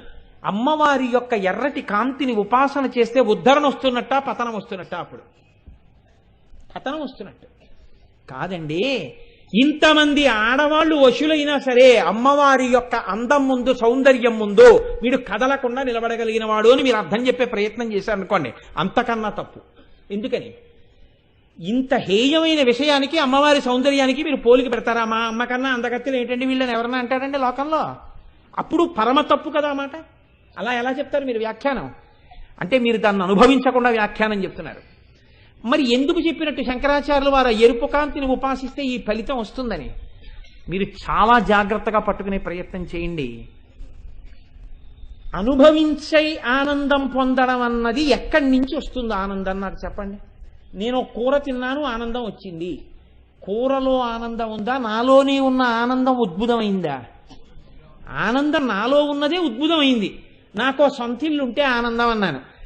సొంత ఇంటి వలన ఆనందం బయట నుంచి వచ్చిందా? లోపల ఉన్న ఆనందం ఉద్భుతమైందా? లోపల ఉన్న ఆనందం ఉద్భుతమైంది. 3 లోకాల్లో ఉన్న అందగత్తెలందరూ నావారైపోయారు అంటే 3 లోకాలలో ఉన్న ఆనందం అన్నది ఏది ఉన్నదో ఆ ఆనందము నేనైపోయి ఉన్నాను అంటే ఇప్పుడు నేను పూర్ణుడనైపోయాను, జ్ఞానినైపోయాను. ఇప్పుడు నేను ఆనందమునకు బయట వెతుక్కోను, ఆనందము లోపల అనుభవించుచున్నవాడను. నేనే ఆనంద స్వరూపుడను. పూర్ణమదః పూర్ణమిదం పూర్ణాత్ పూర్ణముదచ్యతే పూర్ణస్య పూర్ణమాదాయ పూర్ణమేవావశిష్యతే. నేను పూర్ణుడనైపోయి ఉన్నాను. అన్నీ నేనే, అంతా నేనే. నేను ఆత్మని, నేను అంతటా నిండిపోయి ఉన్నాను. ఇక నేను అనుభవించవలసిందన్నది లేదు, అన్నీ నేనే. ఈ ఆత్మ నేను, ఈ శరీరం నేను కాదు, మనసు నేను కాదు. నేను చిదానందరూప శివోహం శివోహం. నేను ఆనందరూపుడను. కాబట్టి అన్నీ నావిగా ఉన్నాయి. నేనుగా ఉన్నాను, నావిగా కాదు, నేనుగా అయిపోయి ఉన్నాను. ఇప్పుడు అన్నీ నేనుగా అయిపోయి ఉన్నప్పుడు ఇంకా నేను పొందవలసిందంటూ ఇంకొకటి ఉందా? లేదు. అంటే నేను పూర్ణుడనైపోయాను, నేను జ్ఞానినైపోయాను. ఈ జ్ఞాని కావడానికి కావలసిన అనుగ్రహం ఎక్కడి నుంచి వస్తోంది? అనుగ్రహమే ఆ ఎరుపు. ఈ అనుగ్రహ దర్శనమే అమ్మవారి అనుగ్రహపు ఎర్రటి కాంతులను సూర్యమండలమునందు దర్శనము చేసి ఇక్కడ ఉపాసన చేయుట. ఈ అనుగ్రహము ప్రసరిస్తే అమ్మవారిది క్రియాశక్తిగా ఉంటుంది. క్రియాశక్తి ఎరుపుగా ఉంటుంది ఎప్పుడు. అందుకే మీరు చూడండి, మీరు బాగా దీన్ని పట్టుకునే ప్రయత్నం చేయండి. లోకంలో రంగులు ఎన్ని అని అడిగారు అనుకోండి, మనం చిన్నప్పుడు నేర్చుకుంటాం విబ్జిఆర్ అని. విబ్జిఆర్ అంటే విఐబి ఏదో స్పెల్లింగ్ చెప్తాం. Violet, indigo, blue, green, yellow, orange, red. 7 రంగులు కదండి. 7 రంగులు చెప్తాం. ఈ 7 రంగుల్లో బాగా గుర్తుపట్టండి, తెలుపు కానీ నలుపు కానీ ఉన్నాయా? లేవు. తెలుపు నలుపు రంగులు కావు. ఏవి రంగులు? ఈ విబ్జిఆరే. Violet, indigo, blue, green, yellow, orange, red. ఈ 7 రంగులు. ఈ 7 రంగులంటే ఏమిటి అర్థం? తెలుపు నలుపు రంగులు ఎందుకు కాలేదు అంటే తెలుపు ఏది లోపలికి తీసుకోదు, అన్ని బయటికి వదిలేస్తే తెలుపు. Process of reflection is white. అన్ని బయటికి వదిలితే తెలుపు, అన్నీ పుచ్చేసుకుంటే నలుపు. The process of absorption is black. అన్నీ పుచ్చుకుంటే నలుపు, అన్నీ వదిలేస్తే తెలుపు. అన్నీ వదిలినది రంగు కాదు, అన్నీ పుచ్చుకున్నది రంగు కాదు. ఏది రంగు? కొన్ని పుచ్చుకుని ఒక్కటి వదిలిందేదో అది రంగు. అన్నిటినీ లోపలికి తీసేసుకుని ఆకుపచ్చని పైకి వదిలింది అనుకోండి, అది ఆకుపచ్చ రంగు. అన్ని లోపలికి తీసుకుని నీలాన్ని పైకి వదిలింది అనుకోండి, అది నీలం రంగు. అన్ని లోపల పెట్టుకుని పసుపు పైకి వదిలింది అనుకోండి, అది పసుపు రంగు. అన్ని లోపలికి తీసేసుకుని ఏది పైకి వదలలేదు అనుకోండి, అది నలుపు. అన్ని పుచ్చుకోకుండా అన్నిటినీ పైకి వదిలేసింది అనుకోండి, తెలుపు. అన్నీ పుచ్చుకుంటే రంగు కాదు, అన్ని వదిలేస్తే రంగు కాదు. కొన్ని పుచ్చుకుని ఒక్కటి వదిలిపెడితే రంగు. అన్నీ కలిసిపోయి ఉంటే అసలు రంగులన్నీ ఎందులో ఉన్నాయి? తెలుపులో ఉన్నాయి. అందుకే తెల్లటి బట్ట అని ఎందుకంటారో తెలుసా అండి? అది శోభనప్రదమని. తెలుపు ఏదీ పుచ్చుకోకుండా వదిలిపెడుతుంది, కానీ అన్నీ అందులో ఉన్నాయి. తెలుపులోనే రంగులన్నీ ఉన్నాయి. మీరు చూడండి, విబ్జిఆర్ అంటే ఆర్ స్టాండ్స్ ఫర్ రెడ్, ఎరుపు. ఈ ఆర్కి అవతల ఏదుంది? తెలుపు ఉంది. ఈ తెలుపులోంచి మొదట విడింది ఏది? ఎరుపు. ఎరుపు విడితే వెనక్కాతలకి ఏం విడ్డాయి? విబ్జిఆర్లో ఉన్న మిగిలినవన్నీ విడిపోతూ వచ్చే రంగులు. చిట్ట చివరికి వైలెట్ విడింది. Violet, indigo, blue, green, orange, red. ముందు ఎరుపు విడిపోయింది. విడిపోగానే మిగిలిన రంగులన్నీ విడిపోయి, ఈ విడిపోయిన ఆఖరి రంగేది? వైలెట్. ఈ వైలెట్కి వెనకాలే ఉంది బ్లాక్. నలుపు రంగు కాదు, తెలుపు రంగు కాదు. ఈ ఎరుపు ముందు విడితే అన్ని విడ్డాయి. ఈ ఎరుపు తెలుపులోకి వెళ్ళిపోవడం మొదలెడితే అన్నీ తెలుపులోకి వెళ్ళిపోతాయి. తెలుపులోకి వెళ్ళిపోయి తెలుపు అన్నింటినీ బయటకు వదిలేస్తుంది. తెలుపు తెలుపుగా ఉండిపోతుంది. మనం అందరం ఈశ్వర స్వరూపాలు అయ్యుంటే ఈశ్వరుని నుంచి విడిపోయి జీవుడిగా కనపడడం ఎందుకు కనపడుతుంది? అమ్మవారి యొక్క మాయ వలన. అది విడిపోవడం, ఎరుపు. మళ్ళీ కలిసిపోవడం ఎవరి వలన? అమ్మవారి అనుగ్రహం వలన. కలిసిపోతే ఆ తెలుపులోకే వెళ్ళిపోతారు. ఆ తెలుపు శివుడు. ఈ తెలుపులోకి వెళ్ళిపోవడం, తెలుపులోంచి విడిపోయి నేను జీవుడిగా ఉన్నాను అనుకోవడం. ఈ విడడం కలవడం, విడడం కలవడం, విడడం కలవడం, దీనికి ఆధారం ఎరుపు. ముందు ఎరుపు విడుతుంది. ఈ ముందు విడే ఎరుపు ఏదుందో ఆ ఎరుపు క్రియాశక్తి. అదేం చేస్తుంది? అదే మళ్ళీ మిమ్మల్ని కలుపుతుంది. ఈ కలపగలిగిన క్రియాశక్తి దేనిలో ఉంటుంది? చేతిలో ఉంటుంది. చెయ్యే పనులన్నీ చేస్తుంది. అన్ని పనులు చేసే చేతిని క్రియాశక్తి అంటారు. ఈ చేతికే కరము అని పేరు. కరమే కిరణము. సూర్యకరము, సూర్యకిరణము, కిరణము. ఆ కిరణముల వలన మొదట వచ్చిన ఎరుపు కాంతి అమ్మవారిది అంటే అమ్మవారే నిన్ను మళ్ళీ భగవంతుడిలోకి కలపగలదు. అమ్మవారే భగవంతుడిలోకి కలిపేస్తే నీవు భగవంతుడిలో కలిసిపోయిన నాడు నీవు పూర్ణుడవైపోతావు. సముద్రంలోకి చేరే వరకే నది యొక్క పరుగులు. నది సముద్రంలో చేరిపోయాక పరుగులు లేవు, అంతే. గంభీరమైపోయిందంతే. తనలో తానలా నిశ్చలంగా హాయిగా ఉండిపోయి లేచి పడుతూ కెరటాలు వీధిలోని లోపలికి సముద్రంలోకి వెడితే ఏమీ ఉండదు. నాకు ఒక మెరైన్ ఇంజనీర్ గారు ఒక ఆయన తెలుసు, విశాఖపట్నంలో, సుబ్బారావు గారిని. ఆయన అంటారు, సముద్రంలో మెరైన్ ఇంజనీర్లు భవించినటువంటి ప్రశాంతతకి అలవాటు పడ్డాక కోటేశ్వరరావు భూమి మీద గందరగోళం తట్టుకోలేమన్నారు ఆయన నాతో. నేను తెల్లబోయాను ఆ మాటకి. అయ్యా అదేమిటన్నా? నిజం. ఈ కెరటాలు సముద్రపు ఒడ్డునే కోటేశ్వరరావు. ఓడలో సముద్ర మధ్యలోకి వెళ్ళిపోయిన తర్వాత మీరు ఓడ బయటికి వచ్చి నిలబడి చూస్తుంటే ఎటు చూసినా నీరే. అలాగని కదలిక లేకుండా ఉండదు. చైతన్యంతో అలా అలా అలా కదులుతున్నటువంటి సముద్రం మధ్యలో నిలబడితే ఎంత నిశ్శబ్దం! ఆ సముద్ర చైతన్య గాంభీర్య ఘోష తప్ప ఇంకొక్కటి ఉండదు. ఒడ్డుకి రాగానే కుక్కరుపులు, పిల్లరుపులు అన్నీ ప్రారంభం. మా పణిబాబు గారు మెరైన్ ఇంజనీర్ చేశారు. ఈ అరుపుల ముందు ఆ ప్రశాంతత ఎంత సంతోషంగా ఉంటుందో, ఆ ప్రశాంతతకు అలవాటు పడిపోయిన వాడు బహుశా ఊరిలో ఉండలేడు. మెరైన్ ఇంజనీర్లలో ఆధ్యాత్మిక కోణం ఉన్న వాళ్ళు ఊరు బయట అందుకే ఉంటుంటారు. కాబట్టి లోపలికి వెళ్ళడం అలవాటైపోతే నది పరిగెత్తి పరిగెత్తి సముద్రంలో కలిసిపోయి ఆనందం అనుభవించినట్టు, విడిపోయి ఉన్నవాడివి పరిగెత్తి పరిగెత్తి పరిగెత్తి అమ్మవారి క్రియాశక్తితో ఎరుపు యొక్క అనుగ్రహంతో తెలుపులోకి వెళ్ళిపోతే ఇక ఆ ప్రశాంతత లేదు. ఈ కలపగలిగినది విడదీసినది ఎరుపే, కలిపినది ఎరుపే. ఈ ఎరుపే అమ్మవారు. ఆ ఎరుపుని ధ్యానం చేస్తే వచ్చేది పూర్ణత్వం. అన్నీ నువ్వైపోవడం, అన్నీ నీవిగా మారిపోవడం, నువ్వు అనుభవించవలసిన ఆనందం అన్నది ఇంకోటి లేకపోవడం. మన్మధుడు ఇంకొకళ్ళని కామం వైపు ప్రచోదనం చేస్తాడు. మన్మధుడే కామానికి ప్రచోదనం అవుతాడా? అవడం. అందరినీ కామం వైపు తిప్పుతాడు. అందరినీ తిప్పే కాముడు తాను కామజయాన్ని పొందినట్టు అన్ని ఆనందాలు ఇక్కడే ఉన్నాయిరా, ఇంకా బయట వాటి వల్ల అనుభవించవలసిన ఆనందమే ఉంది, ఆనందం అంతా ఇక్కడుంది, ఇది ఆనందం అన్నవాడికి అన్ని వశమైపోయాయి. ఇది శంకరాచార్యుల వారు అందరూ వశమైపోతున్నారని చెప్పడం. అందుకని శంకరులు చెప్పినది ధ్యానం చేస్తే తెలుస్తుంది తప్ప బాహ్యంలో అర్థం కాదు. శంకరులు ఏమిటి, శ్లోకం ఇవ్వడం ఏమిటి అనిపిస్తుంది.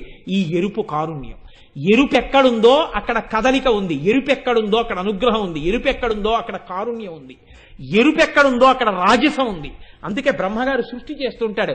కానీ ఆ ఎరుపు చిక్కబడిపోయింది అనుకోండి, చిక్కబడిన ఎరుపునందు పరుగులు తక్కువ. అందుకే ఎరుపుకి సంస్కృతంలో రక్తమని పేరు, రక్తవర్ణ అని. చిక్కటి నెత్తురు ఎర్రటి రంగులోనే ఉంటుంది. చిక్కపడిపోయినది మెల్లగా ప్రవహిస్తుంది, పలసగా ఉన్నది తొందరగా పరిగెడుతుంది. అమ్మవారి అనుగ్రహం బాగా ప్రసరించి ఎరుపుతో తడిసిపోయిన వాడు మెల్లమెల్లగా కదిలి వెళ్ళిపోయేది ఈశ్వరుడిలోకి వెళ్ళిపోతాడు. అమ్మవారి అనుగ్రహం ఆ ఎర్రటి కాంతులను దర్శనం చేస్తే మెల్లమెల్లగా మెల్లగా మెల్లగా అడుగులు ఎటు పడిపోతాయంటే భగవంతుడి వైపుకి కలిసిపోయేటట్టుగా అడుగులు పడతాయి. గొప్ప అనుగ్రహం అక్కడ మొదలవుతుంది. అందుకే అమ్మవారి ఆవిర్భావమునకు ముందు ఏది వచ్చింది అంటే ఒక్కసారి ఉజ్జద్భాను సహస్రాభ 1000 మంది సూర్యులు ఉదయించినప్పుడు ఉండేటటువంటి ఎర్రటి కాంతి కనపడింది. ఇప్పుడు వాళ్ళకి కాదు కనపడ్డాం, ఎవరికి కనపడాలి? మనకి కనపడాలి. ఎక్కడ కనపడాలి? అక్కడ కాదు కనపడ్డాం. అక్కడ కనపడిన కాంతి ఇలా వచ్చేసి మీరు కూడా ఎరుపులో తడిసిపోయి మీకు మీరు ఎర్రగా కనపడాలి. ఎలా కనపడతారు? సూర్యోదయంలో నిలబడి మిమ్మల్ని చూసుకోవడం కాదు. మీరు ధ్యానం చేస్తుంటే ఇక్కడ నుంచే చిదగ్నిగుండంలోంచి అమ్మవారు ఆవిర్భవిస్తుంటే ఆవిడ ఎర్రటి కాంతి వలయంలో మీరు తడిసిపోతే ఆ ఎరుపులో మీరు కూడా ఎరుపైపోతే ఆవిడ అనుగ్రహ కాంతులు మీ మీద పడినట్టు.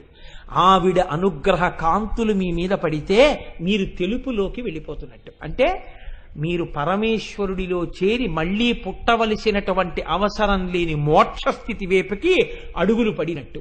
ఇహమునందు ఆ ఎరుపు కాంతి మీ మీద పడగా ఇక్కడ కావలసిన అన్ని సుఖాలు, అన్ని క్షేమాలు, అన్ని యోగాలు సిద్ధిస్తాయి.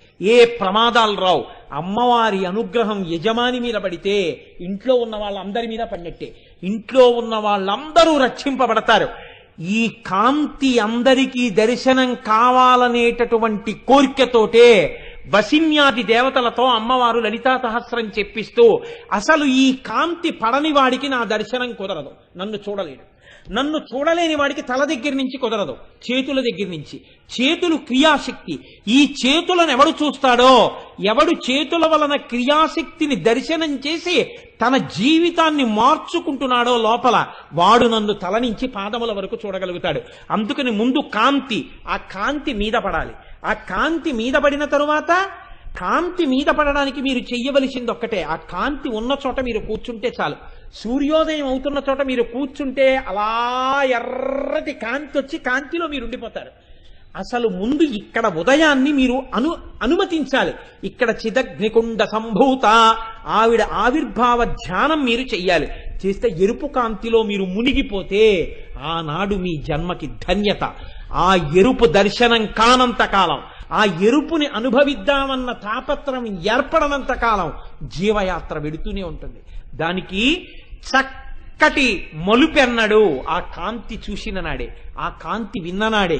ఆ కాంతి గురించి ఏదో ఒకనాడు చెవిలో పడితే, నేను చెప్పానన్న అతిశయంతో చెప్పట్లేదు, బాగా జ్ఞాపకం పెట్టుకోండి. కొన్ని కోట్ల కోట్ల కోట్ల జన్మల తరువాత ఎప్పుడో ఒక్కసారి మాత్రమే అమ్మవారి ఎర్రటి కాంతి గురించిన రహస్యాన్ని వాడు వినగలుగుతున్నాడు. అది లేనంత కాలం వాడు వినలేడు. ఎవడికి అమ్మవారి అనుగ్రహం ఉంటుందో వాడు మాత్రమే వింటాడని గుర్తు. అందుకే తర్వాత ఎవరు అమ్మవారి అనుగ్రహాన్ని బలంగా సంపాదించుకున్నారో వాళ్ళ యందు క్రియాశక్తి ప్రారంభం అవుతుంది. అంటే అమ్మవారి అనుగ్రహం అమ్మవారి చేతులుగా దర్శనం అవుతుంది, చేతులలో ఉన్న ఆయుధాలుగా దర్శనం అవుతుంది.